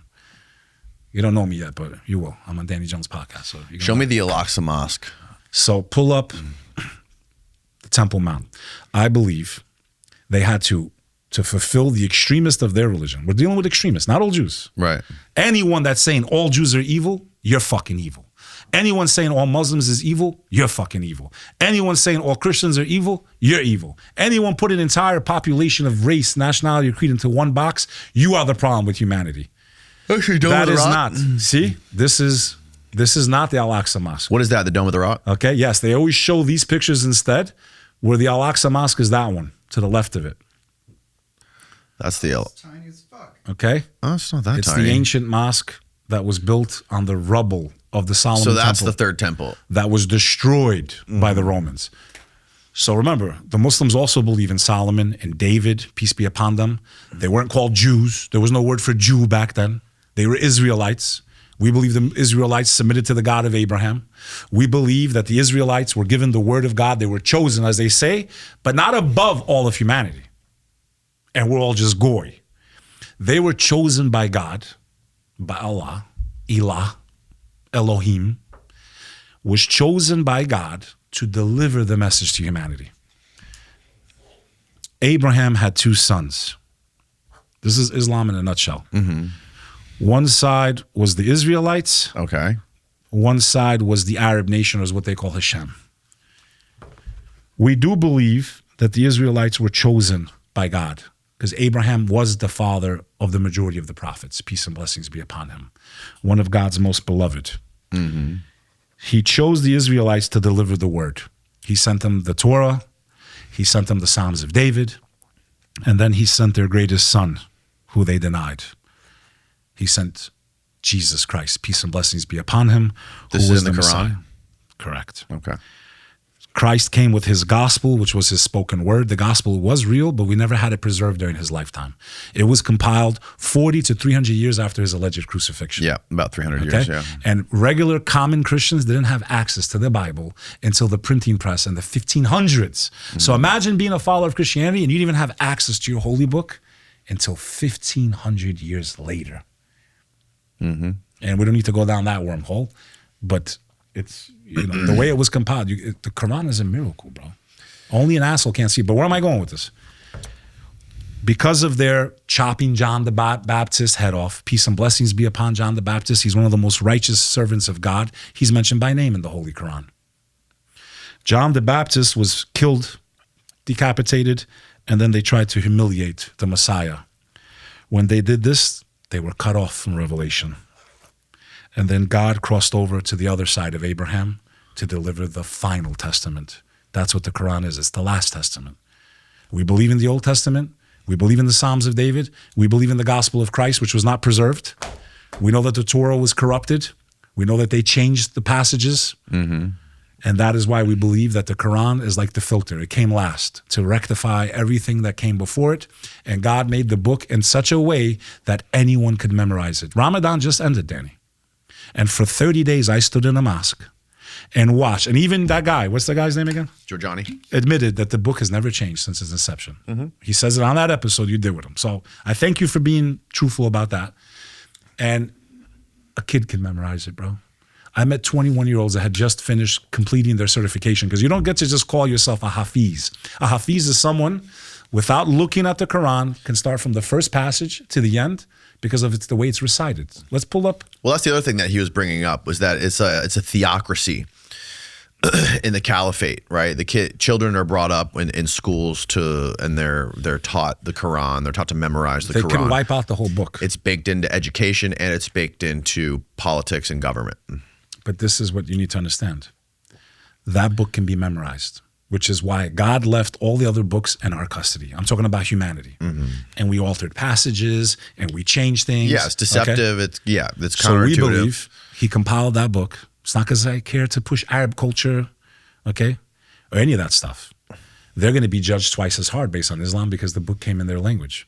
So for us, to me, as someone that's non-Arab, the miracles I've seen in that book, bro, the way it's recited, the way it sounds, whether I understand the words or not, it'll move anyone. It'll move anyone if they just listen to it.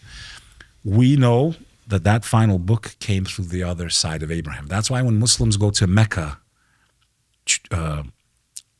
Danny. Is that the video you showed me last night? Yeah, it's in my stories probably still. Could pull it up. So that is the largest gathering of human beings on earth. Show that. Show a gathering at the site of Mecca. Okay. Pull it up. Pull up to one of my stories. Go to my crazy. Ex. Okay. What you need to understand is we don't go there to pray. First of all, Muslims don't pray to Muhammad. We only pray to God alone. We don't have statues. We don't pray to saints. We don't pray to anyone. Now, there's a lot of Shias that pray to Ali, okay, which is not Orthodox Islam. You're not allowed to pray to anyone but God himself. At that point, you've joined the ranks of people that pray to saints and anyone else but God. Mm-hmm. Orthodox Islam, you're not allowed to pray to anyone on earth except to God, the creator of the earth, the heavens and the earth. The reason we go to Mecca once a year, brother, getting back to Abraham, is we believe this is where God commanded Abraham, peace and blessings be upon him, to take his wife and leave him there with her baby. And it was a desert. There was nothing there. Mm-hmm. It was a brutal desert. And as he left, Abraham rose his hands and said, oh God, make it a place of sanctuary and security for them. Because it was a test. Imagine taking one of your wives and her suckling baby and leaving them in the middle of a hot desert. Because God told you to. But Abraham was one of the most loyal to God.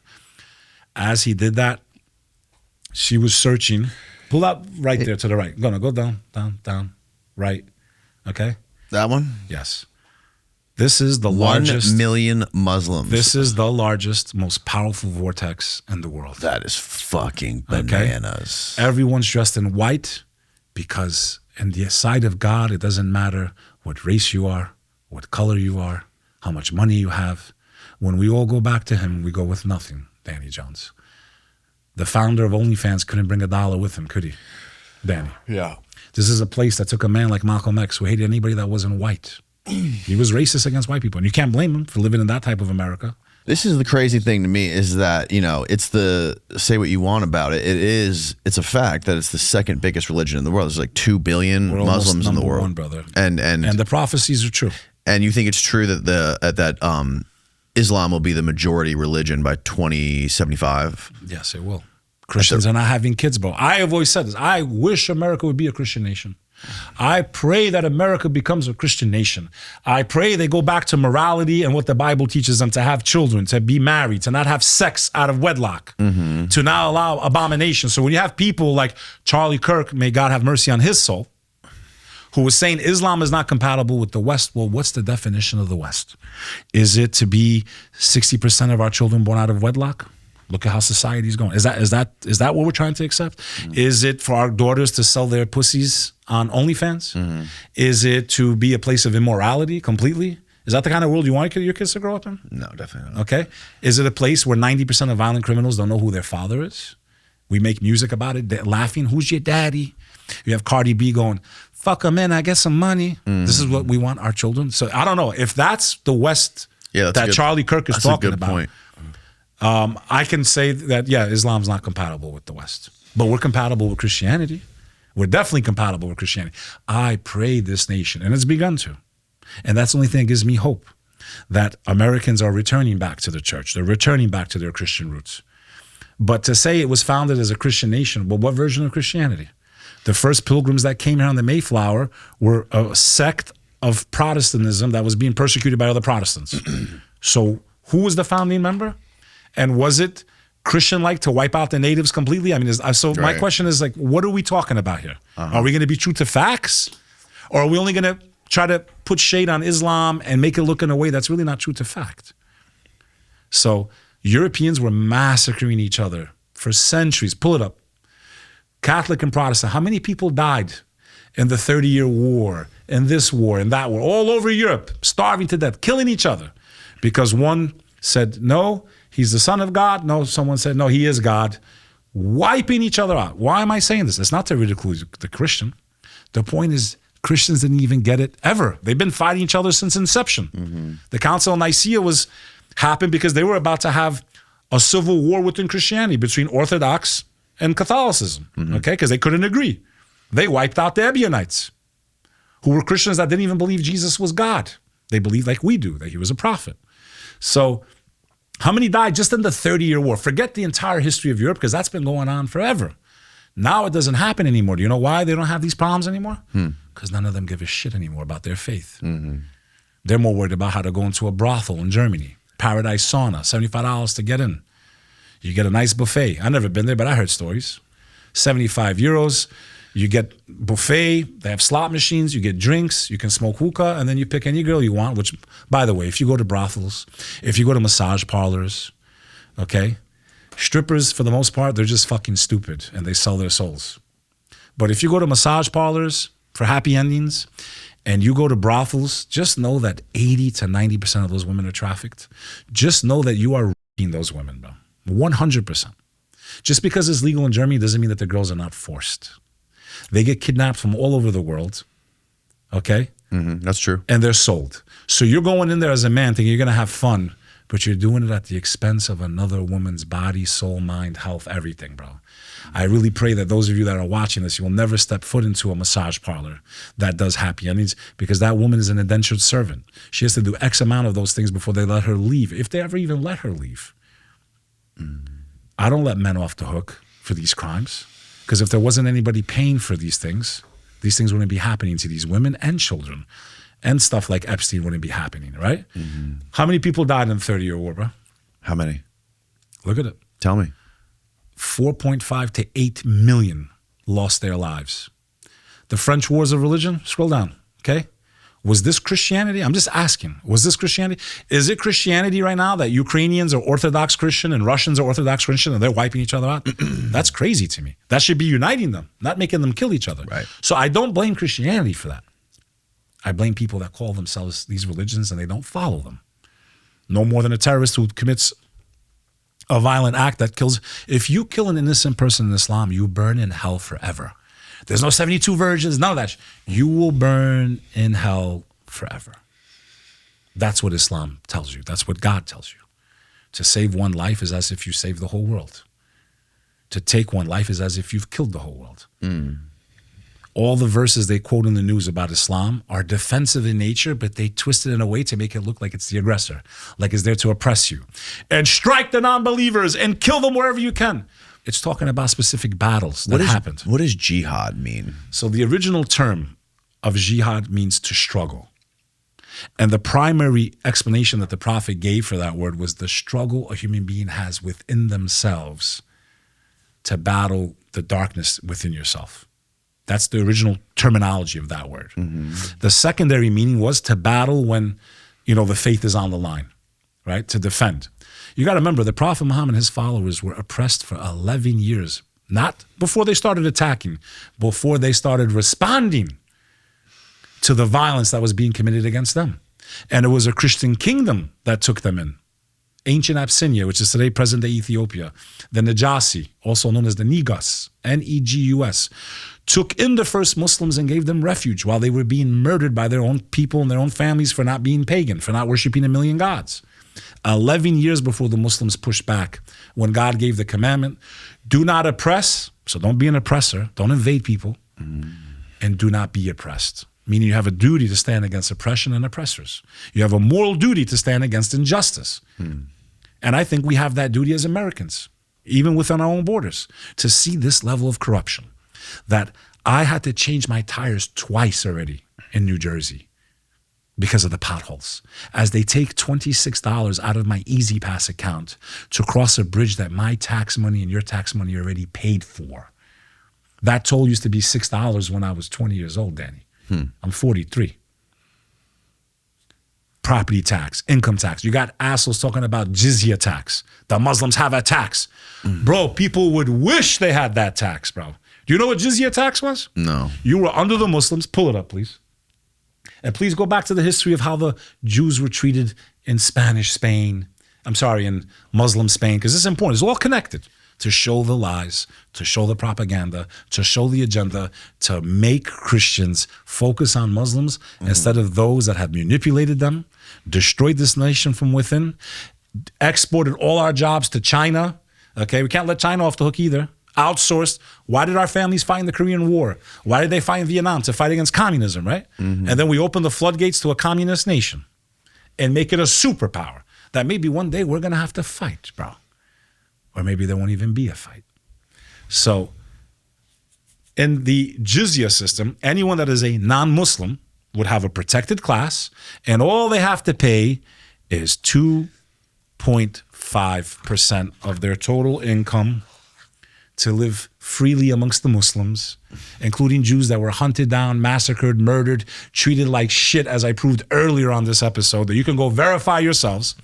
We're allowed to live in Andalusia. Pull up Andalusia on the Renaissance in Spain under Muslim rule. Okay? And what did that mean? Practice your religion, live in security, don't have to fight if they're invaded or are in war. So I, as a Jew, could pay 2.5%. Would you take a flat 2.5 right now, Danny? Would you take, as an American, if I said, United States of America is going to be exactly the same, but all you're going to pay every year is 2.5%. For what? No tolls, no tax, just a flat rate of 2.5 on your income. Would you take that deal right now? Fuck yeah. Would you take a flat rate of 2.5% and you never have to serve in the military either? Hell yeah. Would you take that as an American? Yeah. So is that so fucking evil? What nation didn't have a tax system during its time? What empire didn't have a tax system? You see this new guy. But you know what the Christians did? 20, 30, 40%. To the Jews, up to 80% of their income if they felt like taking it. There's this new guy running for governor of California. Fishback is his last name, and he said he wants to bring in a OnlyFans tax. He wants to tax OnlyFans people 50% of their income. And he also wants to completely do a full-on moratorium on immigration. And he's from Colombia. Up to 5, depending Up what, to 5. depending what time in history. But generally, the average is like 2 to 3%. The jizya, poll tax on non-Muslims, applied to Christians and Jews. Typically a fixed annual amount, not a percentage. Historic estimates. No, so the change depended on how much money you made. Okay, and Muslims paid more. Muslims had to give 2.5% no matter what to charity to take care of the less fortunate, and they still had to pay tax up to 5 to 10%. So we were paying more taxes. Okay, look at how debunked this is, Danny. They talk about jizya. If the Muslims took over and this and that. So why would I have to pay this tax? Because you're a citizen under the empire. You're living on Just to be a citizen. Just to be a citizen. Are you not paying taxes? And there's right no now? other taxes? Brother, they're taking half our shit, bro. Oh, yeah. Okay, they're course. taking half our shit. Yeah. And if you don't take it, they throw you in jail. By the way, who's excluded from that? Priests, rabbis, children, women don't have to pay. Only working age men were the only ones required to pay it. Would you take that deal, Danny? I'll make that deal. 2.5, five max. You never have to fight in battle. Your wife doesn't get taxed if she makes money. Your kids don't get. Only you have to pay because you're a man. You're part of the empire. Jews were protected throughout history. They had golden ages under Muslim rule throughout history. It was a Muslim majority country of Albania that saved them during the Holocaust. And then you have them in the last 30, 40, 50 years spinning this narrative that Muslims hate Jews, Muslims want to wipe out Jews. If it wasn't for Islam and Muslims, there probably wouldn't be a single Jew on earth, or they all would have ended up in Asia over there if they would allow them to go. They should be ashamed of themselves. Randy Fine should be ashamed of himself. Laura Loomer, you should be ashamed of yourself. Any Jew that's pushing this narrative that Islam is the enemy of Jews should be ashamed of themselves. The history's there, and I challenge the audience to go read it. Pull up how they were treated. Right, just type in, how were Muslims treated, how were Jews treated by Muslims compared to Christians throughout history? Go ahead, pull it up. So that's what I'm saying. Where's this term Judeo-Christian? Judeo-Christian values. It doesn't exist. Christians hated Jews, and if you think that they forgot all these centuries of fucking violence, no, when they said never again, they meant they're never going to take it from anyone ever again. It wasn't about stopping Holocausts and stopping genocides that have been happening all over the world that we don't even talk about. Never again meant for them only, bro. But yeah, Christians, you're right. Hate the Muslims, hate everyone. Yeah. Wipe them out. I got to pee real quick. All right, we're back. Where were we? We were talking about the lies, how they take history, completely twist it. No one does research, so they just eat it up and believe this narrative that Muslims are the enemies of Jews, when all we've done is protect them throughout history, bro, up until World War II, bro. You want to talk about Muslim Spain, like the Muslims conquered Spain. First of all, it wasn't even called Spain back then. It was called the Goth Kingdom. And the Goth Kingdom was in the middle of a civil war. And half of the kingdom invited the Muslims in to take over. And when they do, a beautiful place was created. It was called Andalusia. If you pull up the history of Andalusia, it was the greatest society in the entire world at the time, while much of Europe was still in the Dark Ages. Pull up the history of Andalusia. So what does it say here? Treatment of Christians and Muslim ruled Spain. Andalus was neither uniformly tolerant nor uniformly oppressive. It shifted over time, depending on who was in power, blah, blah, blah. Scroll down. What about Sharia law? So Sharia law, something that's open to interpretation, bro. Okay? So you have people, like, especially out of Texas, they were attacking the Plano Mosque, the epic masjid under the, the community that's living there. I just went there, bro. What an amazing community, bro. We made a film, me and Sonny Faz. That's SONNYFAZ. If you want to check out his channel, we have a daily show there together. I saw how Jake Lang and I believe paid agitators, the same way Antifa was paid, in my opinion, because none of that made sense, are paid to create this narrative that Muslims are taking over America. They have a secret agenda and plan to take over the whole country and force everybody to become Muslim in Sharia law. That couldn't be further from the truth. You have politicians like Governor Abbott of Texas, clown, stating that Sharia law is going to be banned in Texas. How can you ban something that's not officially the law? Can you explain that one to me? If it's not the law, and we're not operating the state of Texas by Sharia law, then why does it need to be banned? There's nothing Sharia in the law. Even though many of the rules and regulations we have in our constitution, the way we run our society would be classified as Sharia, right? Having a trial by jury, stuff like that. So it's open to interpretation. You've had bad rulers throughout history. You've had a lot of great rulers throughout history. But Sharia law is, first of all, anything that the Prophet said, that we know he said, is how we're supposed to, basically operate. Do you want to cover this part first, or do you want to get into the whole Sharia thing and keep it going? Let's get into the Sharia thing, bro. All right. So pull up, what did the Prophet Muhammad teach Muslims to obey the rulers when they live in foreign lands? Let's see what it pops up. Because that's what the Prophet Muhammad commanded, peace be upon him. When Muslims live in a society that's not ruled by them, they're supposed to obey the government, the people, and be thankful to that society for allowing them to live there. They're not there to create chaos. They're not allowed to create any type of issues in that society. That is what the Prophet Muhammad taught his followers. So that's Sharia. So as a Muslim, we have to obey the rules and regulations of the United States of America, the federal laws, state laws.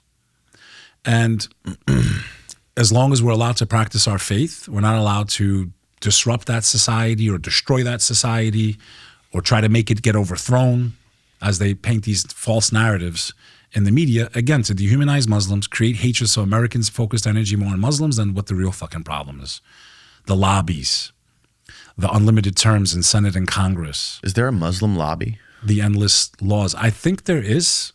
Maybe you should look that up. Maybe CARE would count as that, the Council of American Islamic Relations, which the Governor Abbott just deemed a terrorist organization.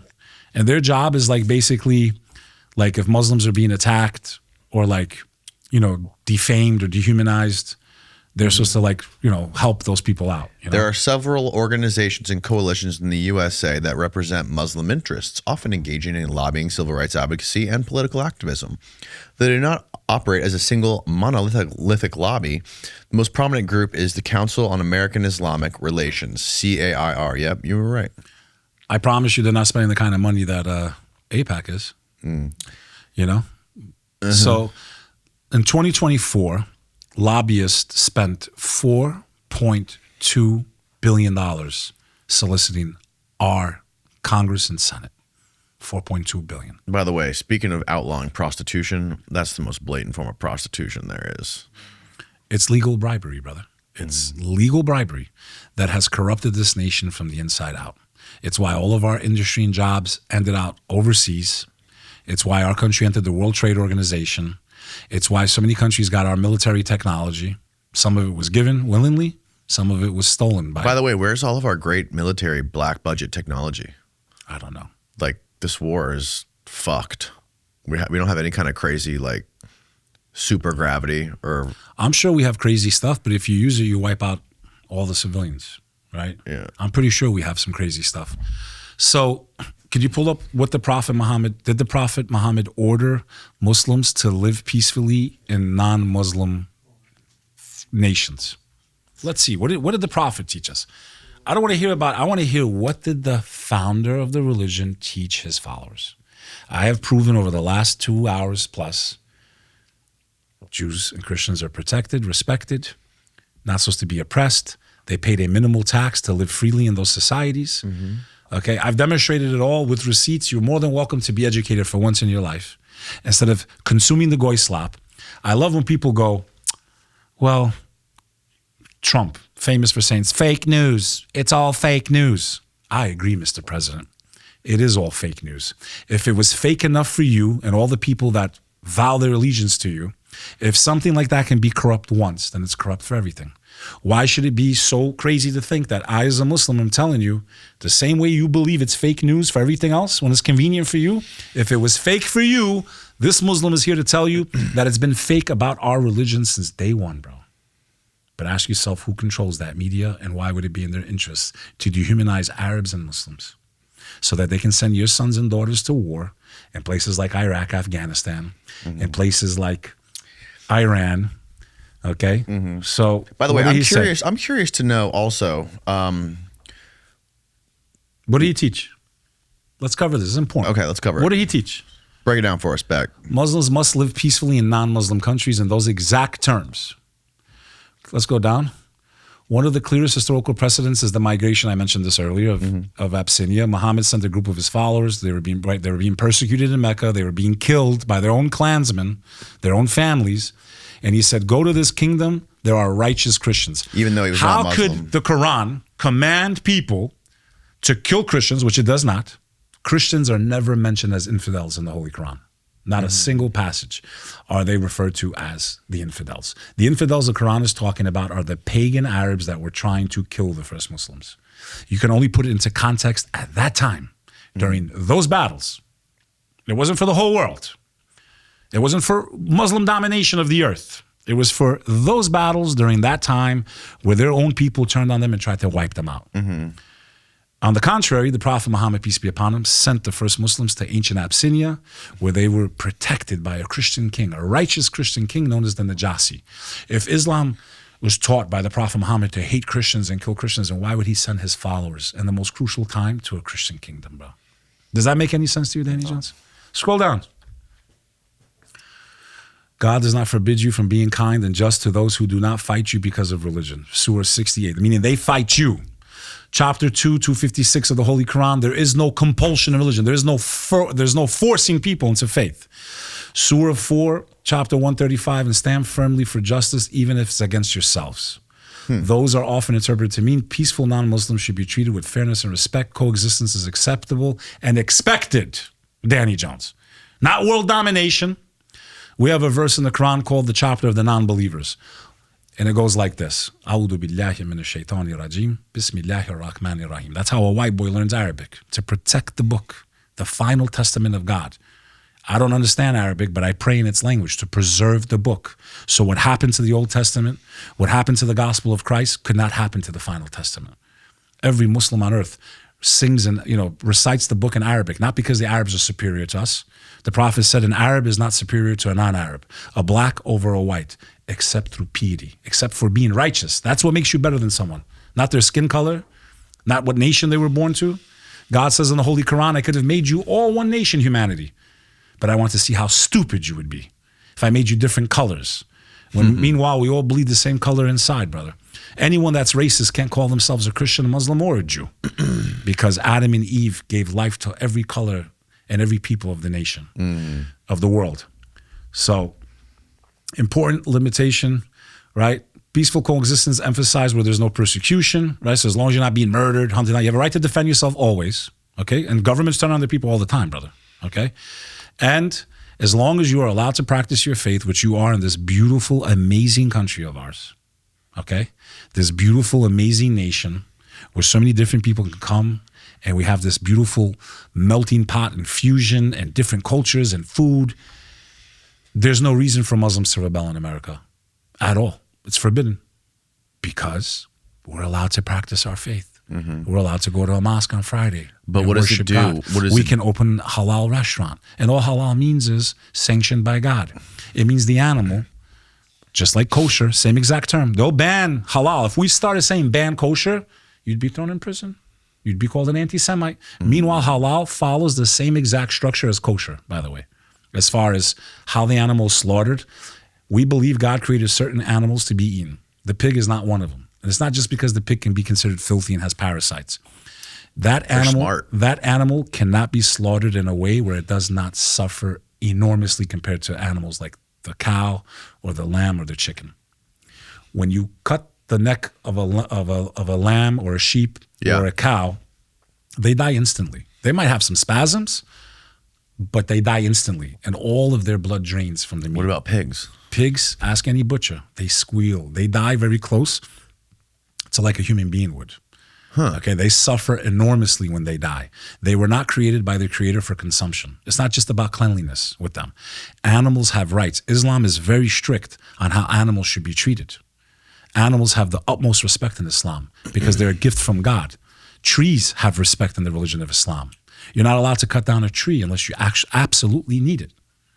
So this is a faith that believes in protecting the environment, that animals have respect, that these are gifts that were endowed to mankind, humankind, by the authority of God. It's that we have a duty and a responsibility to the earth that God left us to entrusted to us and to every living creature on this earth. We are the ones that rule the earth. So we have a responsibility to these gifts of God. So the pig is not eaten, not because it don't taste good, because people tell me bacon's no joke. I mean, last night I had It's amazing. one mini by bags. Oh, yeah, you had some bacon last night, I Bek. spit it right out, bro. We ordered a seafood dish, scallops. Scallops, And bacon. underneath it was a Oof. bed of bacon. God damn, it was Because I didn't delicious. look at the menu. I'm like, why does this taste smoky? Oh, spit it right out. You looked at me like I was crazy. So yeah, we don't eat pork. And if it wasn't done on purpose, God doesn't hold it against you. I didn't try to eat pork. Okay. The only time a All Muslim right. can eat pork is if they're absolutely starving and there's nothing else around. It says even in the Quran, if you have nothing else to sustain yourself, then you're allowed to. Okay. Because your life takes precedence over the rule. So, basically, like I said, if you read this, he commanded them, if you live somewhere, you must live in peace. You must obey the rules, the regulations, the laws. You must obey that ruler, which at this time was kings. Yeah. Right? So where they come up with all this nonsense, Danny, as I've demonstrated for the last almost 3 hours now we're going in, is that they need to paint these narratives to dehumanize 2 billion people who are against the very industries that they own. And because Islam is spreading like a wildfire, the more hatred they spew out, the more people are becoming Muslim. Do you How know many why? people are converting to Islam? Bro, no one even knows. Every mosque I walk into, I see it almost every time I walk into a How mosque. often do you go into a mosque? Once a week at least. Really? Yeah, every Friday we have communal prayer. Do you stick to the same mosques or do you just try out well, new now mosques? I'm all over the place thanks to you and Julian Dory and all Have you been to a big mosque in pockets. Florida? Yeah, I went to the one the day I landed yesterday. Really? I went to, it's called Omar Mosque, right here in Tampa, downtown Tampa. I went to pray the night prayer there. A lot of Spanish reverts in there. A lot of Latinos. It's spreading. Really? It's spreading like And when you wildfire. talk to them, when you talk to like new converts, what do they say? Sonny Faz is a great example of a new person to the faith. He's only been a Muslim for 2 years, bro. The kid makes me look like a joke when it comes to this faith, bro. I've never seen someone so passionate about the religion of Islam, bro. He's caught a lot of backlash from his own family. They make fun of him. They're pissed at him. He said he came from a family that wasn't even really religious at all until he decided to become a Muslim. And then they became religious. Yeah, remember, we don't abandon Jesus Christ. We just have him in a different position, right? He's on the team. We just don't have him as the head coach. We have him as the quarterback. Peace and blessings be upon him. His mother has her own chapter He's in the the book. quarterback. Yeah, because he comes in fourth quarter, bro. He comes in at the end of the game, right? So we also believe that Jesus Christ is the anointed one, which is what the word Messiah means. Masih. Yes, He's right. mentioned by name in the Quran. He's called the Messiah by name in the Quran. We believe he comes back towards the end of time to fight against and destroy the Antichrist. You think That's that something the we Jews? have. Do you think the Jews could bring back Jesus like they say they want it, like that? Like people are claiming they want to do. This whole They're not going to Pax- bring him back. They're waiting for a Messiah. They didn't accept the Messiah that God sent. They accepted. They wanted to. I thought the point of all this stuff, according to the Professor Jang Pax Judaica theory, was that they needed to sow chaos around the world in order to bring Christ back to earth in Megiddo. Well, there's a lot of Christian Zionists that follow that philosophy too. They feel like by helping Yeah, Israel, the evangelicals, yeah. by helping Israel do what it's doing, they're going to speed up the second coming and they're going to Yes. get raptured. Okay? They're going to get brought back You to think heaven. that you're going to force God's hand? God says in the Quran, you plan and God plans. But God is the best of planners. You can play your games. So they didn't accept the Messiah. I, as a Muslim, will tell you, I love Jesus Christ with all of my heart. His mother was the most important woman in our faith. She has her own chapter in the Quran. It's called Mary. It's about the Virgin Mary. Peace and blessings be upon her. Look at the reverence we have to give just by mentioning her name. Christians don't do that. We say Mary, we say peace be upon her. We say Jesus, respect, peace be upon him. One of the mightiest messengers of God who will be sitting on the right side of God, as the Bible says. Right side meaning, hey, you're sitting in front of me, but hey, Danny Jones is my right-hand man, right? You could be sitting on my left, but if I say to you, Danny Jones, he's a good dude. He's a stand-up dude. He's my right-hand man. We also believe Jesus will be on the right hand of God, meaning What do you think happens when you die? I think the angels of death come, and that's when all of you that denied the one that created all of us, the ones of you that think that all of this happened by accident, yet your own bed won't make itself in the morning, Those of you that deny the heart that beats within your body, that beeps and beats and beats 100,000 beats a day without you commanding it to, because it's called the respiratory system, and you breathe air in and release the air, the carbon dioxide that you can't consume, right? You need oxygen to live. And you watch the rain through the process of evaporation, because it's called an ecosystem, and millions of systems that are in order could not come out of thin air. You have no other examples of things just coming randomly out of chaos. You can see the design if you live long enough on this earth, the cycles and the systems that are in place for you to even be listening to me right now, Danny. And that's why I do believe there's a heaven and a hell. You deny the one that gave you this gift, this existence, consciousness. We are in a simulation, Danny Jones, but it's a simulation that the Creator created. And he will destroy the simulation when it's over. We believe in Islam, when God destroys the earth, he destroys the entire universe. He kills everything that lives in every single dimension, because there are other dimensions. And we covered this in that episode, like I said. God, aliens, and the demonic realm. The demonic realm, I believe, we're not dealing with Jews here. We're not dealing with evil Christians and evil Muslims. We are dealing with an elite class that works with the demonic realm. They are aligned with Satan and his minions. I believe they are preparing us. You think Trump is religious? I don't think he's religious, bro.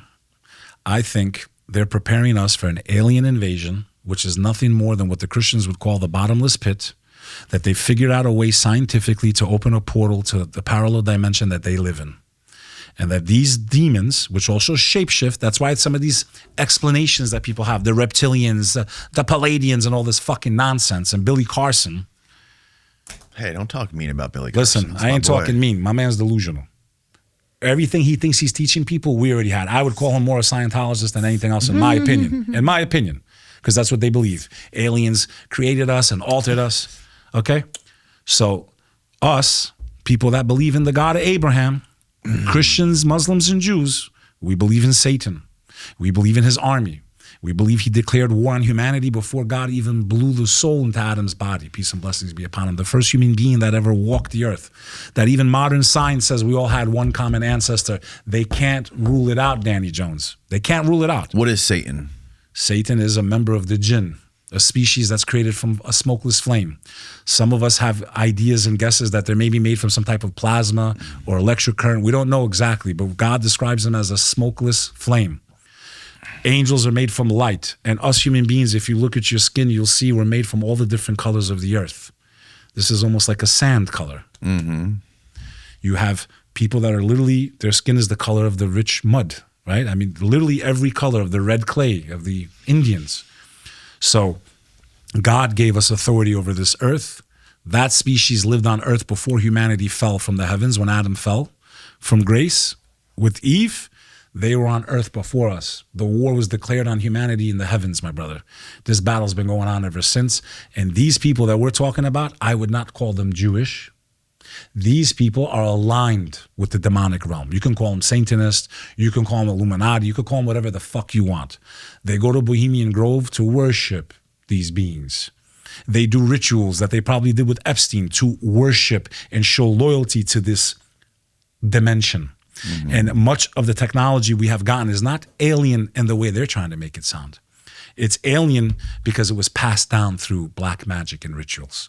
That's how Jack Parsons figured out how to go to space. One of Aleister Crowley's key disciples is literally the reason why satellites have occupied our skies. Mm-hmm. And if you think Elon Musk is on our side, go watch Terminator 2. And our best case scenario would be, because that's what he's building. He's building Skynet. It's for the Antichrist system. It's for the Dajjal system, where no human being can escape the web, the Internet of Things. What does a web do? World Wide Web. It entangles its prey, Danny. There's no escape. That's what the Internet is. The World Wide Web. And if you put in digital currency with that, my friend, there will be no escape. So what is coming for us is coming for all of, not just America, the whole world. America was used like the mafia uses a hitman to set up the global agenda. And now, while we were busy enjoying our drinks and let's go Jets, Jets, Jets, Jets. Shout out to the firemen, New York Giants, New York Jets. Some guy, we had a dude on here yesterday who was telling us how American football was created by the CIA. It's the as times a way of to bread and pacify circus. as the Bread way to and pacify circus. the society. People know more about that than they do the history of the state they live in. How bro. crazy is that? Bread and circus of the Romans. It's the same tricks, the same evil, the same battle that started in the heavens that humanity has been fighting ever since. The enemy has always been one core enemy, Danny: ignorance.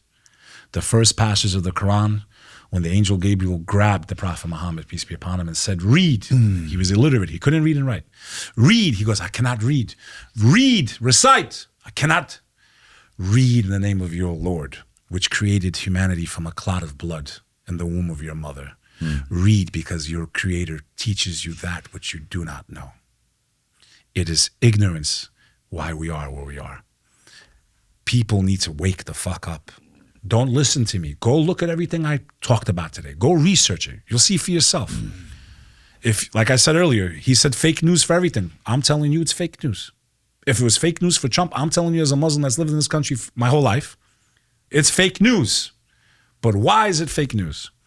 These people are aligned with the devil himself. I wouldn't call them Jews. I wouldn't call them Christians. Many of them mask around as prime ministers and presidents.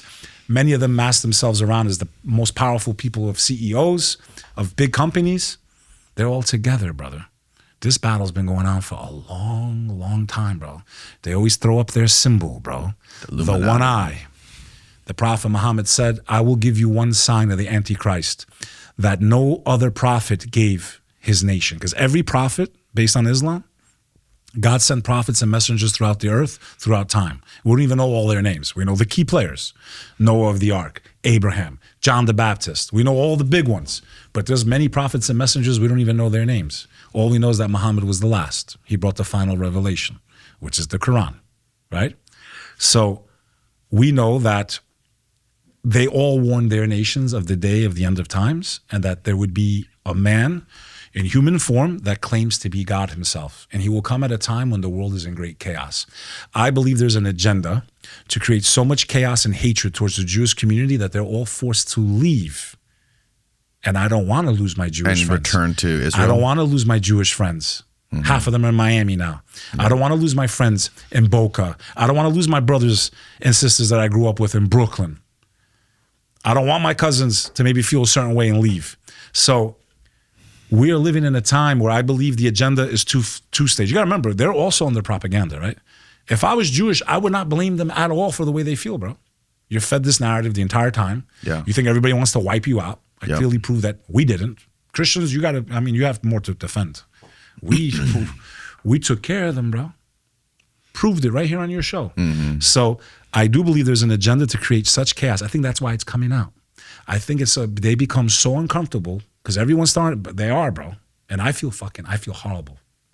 There's a lot of them that just don't even give a fuck about Israel. They want to live in America, bro. They don't give a shit. The same reason. Of course, yeah. I live here. I could go live in Albania. No, I live here, man. I'm an American, bro. I was born here. I love this country. I want to live here. I like what this country is supposed to be about and what is done. So do I think that they're in trouble? I think part of the agenda is to round them all up and make them so uncomfortable that they have to go back home. It definitely seems like to that. their new home. Okay? That's number one. Number two, for the prophecies to come true, they have to be there. Number three, the mosque cannot be where it is. The third temple must go up. I believe the days of Al-Aqsa, God knows best, and all glory and praise belong to the Creator. Only He knows the future. But based on analysis, based on searching things like Pax Judaica and listening to lectures of all types of speakers of different faiths, and I've learned a lot from the Christians too, brother. I've learned a lot from the Christians with their prophecies, and a lot of them overlap. We both believe that there will be a man that comes at the end of time pretending to be that he is Christ, the Savior of the world. They didn't accept him. They're still waiting for a Messiah. So the puzzle piece kind of fits there. Okay. And if you look at the shit that they've been pushing, the filth, bro, 40% of Israel is LGBTQ, bro.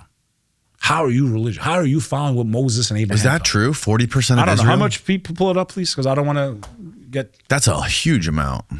You tell me how that's a kingdom of God, bro. How you're pushing this type of filth. Because not only are you pushing pornography, you're pushing gay pornography, okay? You're altering people's perceptions of what's reality, what's new. It's a big amount. I don't know how 11 to much. 15% of adults in Israel identify as part of the LGBTQ A quarter. community. 1 out of 4, bro. 25% of the population identifying as part of the LGBTQ So that's the plus holy. community. That's the holy. Whoa, a quarter. That's bonkers. I Bro, had no idea. That's crazier than New York, bro.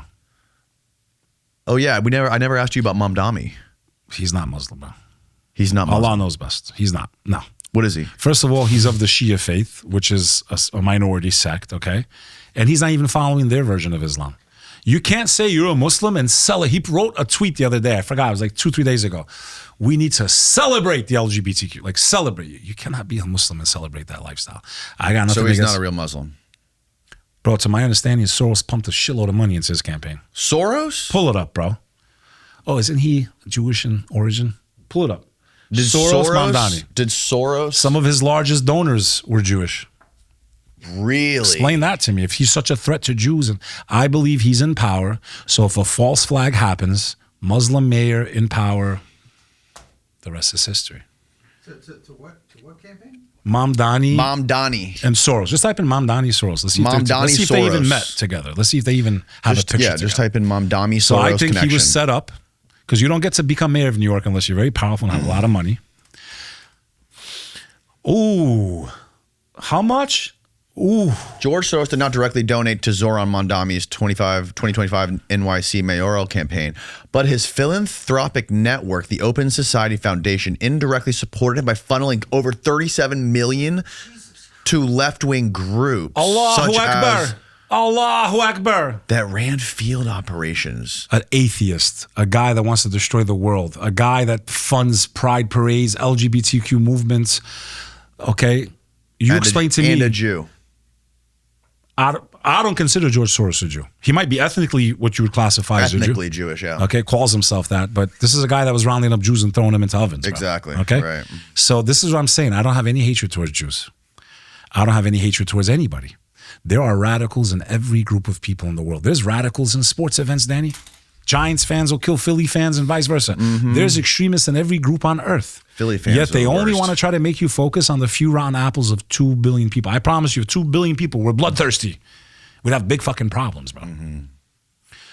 Does that make sense now to you when I tell you? You think that's a small amount of money? He had other donors too that were That's also, fucking crazy, man. if he's so anti-Jew. We're living in a fake world. I believe Beck. he's a plant to create chaos so that the American people can say, "Da Muslims," but he is not a representation of Islam. He is not a representation of Muslims. Anyone that can celebrate what the Old Testament calls an abomination. Now, do they have a right to practice that here in the United States of America? They do. Does it mean I agree with it spiritually?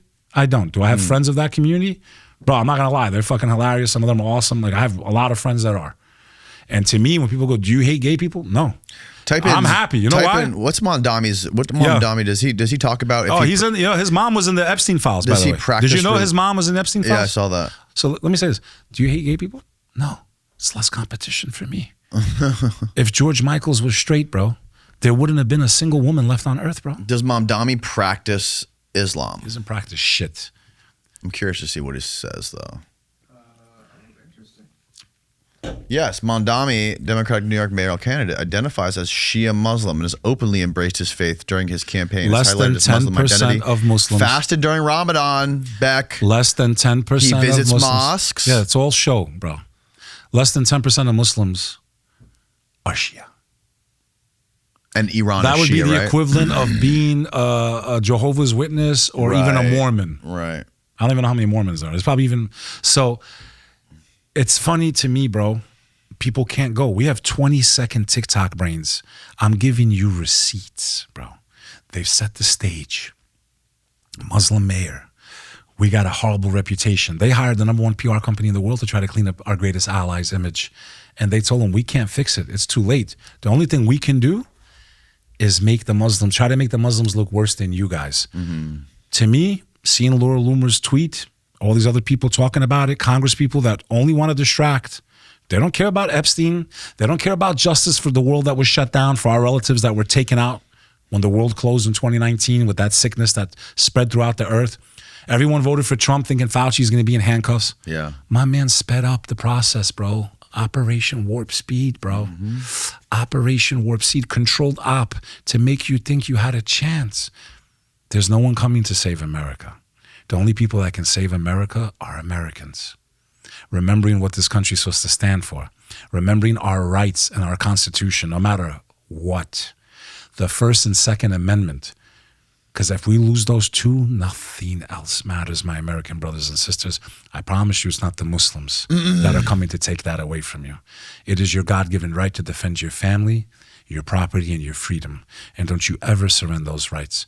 As someone who lost his family throughout the last 100 years because they didn't have the means nor the ability to protect and defend themselves. My family was murdered because they didn't even have a weapon when their government turned on them.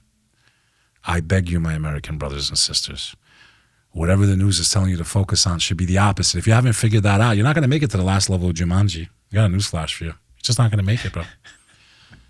Whoever they're telling you to hate is actually who you should love, and vice versa. Because it's crazy to me, bro. The hypocrisy, the double standards, the lies.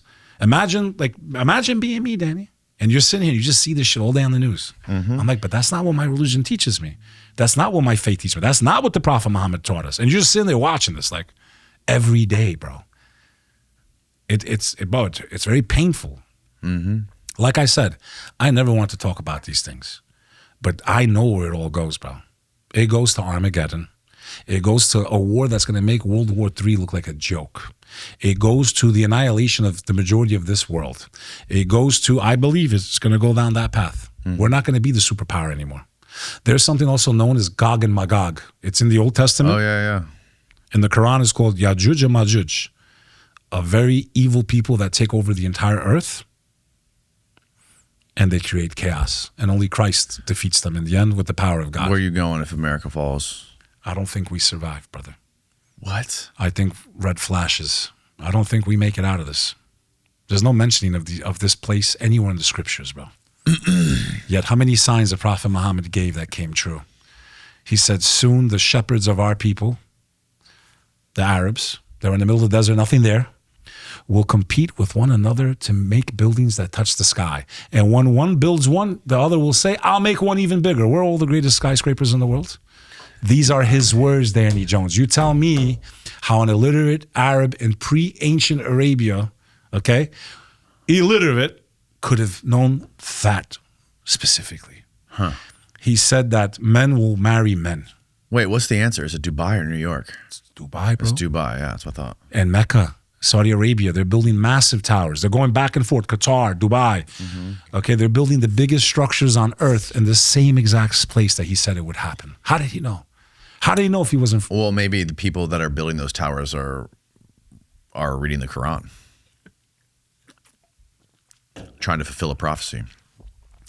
Danny Jones, there's a lot of prophecies. One of them was the time will come where people will place instruments, musical instruments on their ears, and they will dance into the night. How did he know? He described headphones, bro, towards the end of time. That's pretty wild if that's true. All of the minor signs, and I invite the audience, study the end of time signs in the religion of Islam. All the minor ones have happened. There's only the big ones left. And what are the big ones? The Great War, the appearance of the Antichrist, the return of Jesus Christ, peace and blessings be upon him.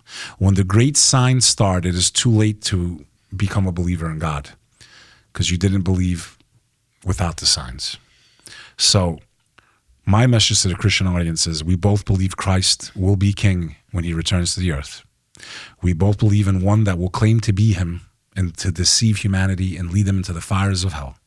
He will be a man that only has one eye. Why is it that all the elite use that symbol, Danny? How did the Prophet Muhammad know? Because he's the only one that ever said it. I will give you a sign of the Antichrist that no other prophet has given his nation, that he will have one eye. But God does not have one eye. That was the one description that the Prophet Muhammad gave to all of humanity. So all of you that are watching that don't believe in God and don't believe in religion and don't believe in faith and don't believe in end times prophecy, the closest to the Muslim is the Christian. I say to you, if you survive what's coming next, if you survive. If a man comes that starts doing miracles, which I think he will use AI with, that's the weapon of the Antichrist. What did the Prophet Muhammad say?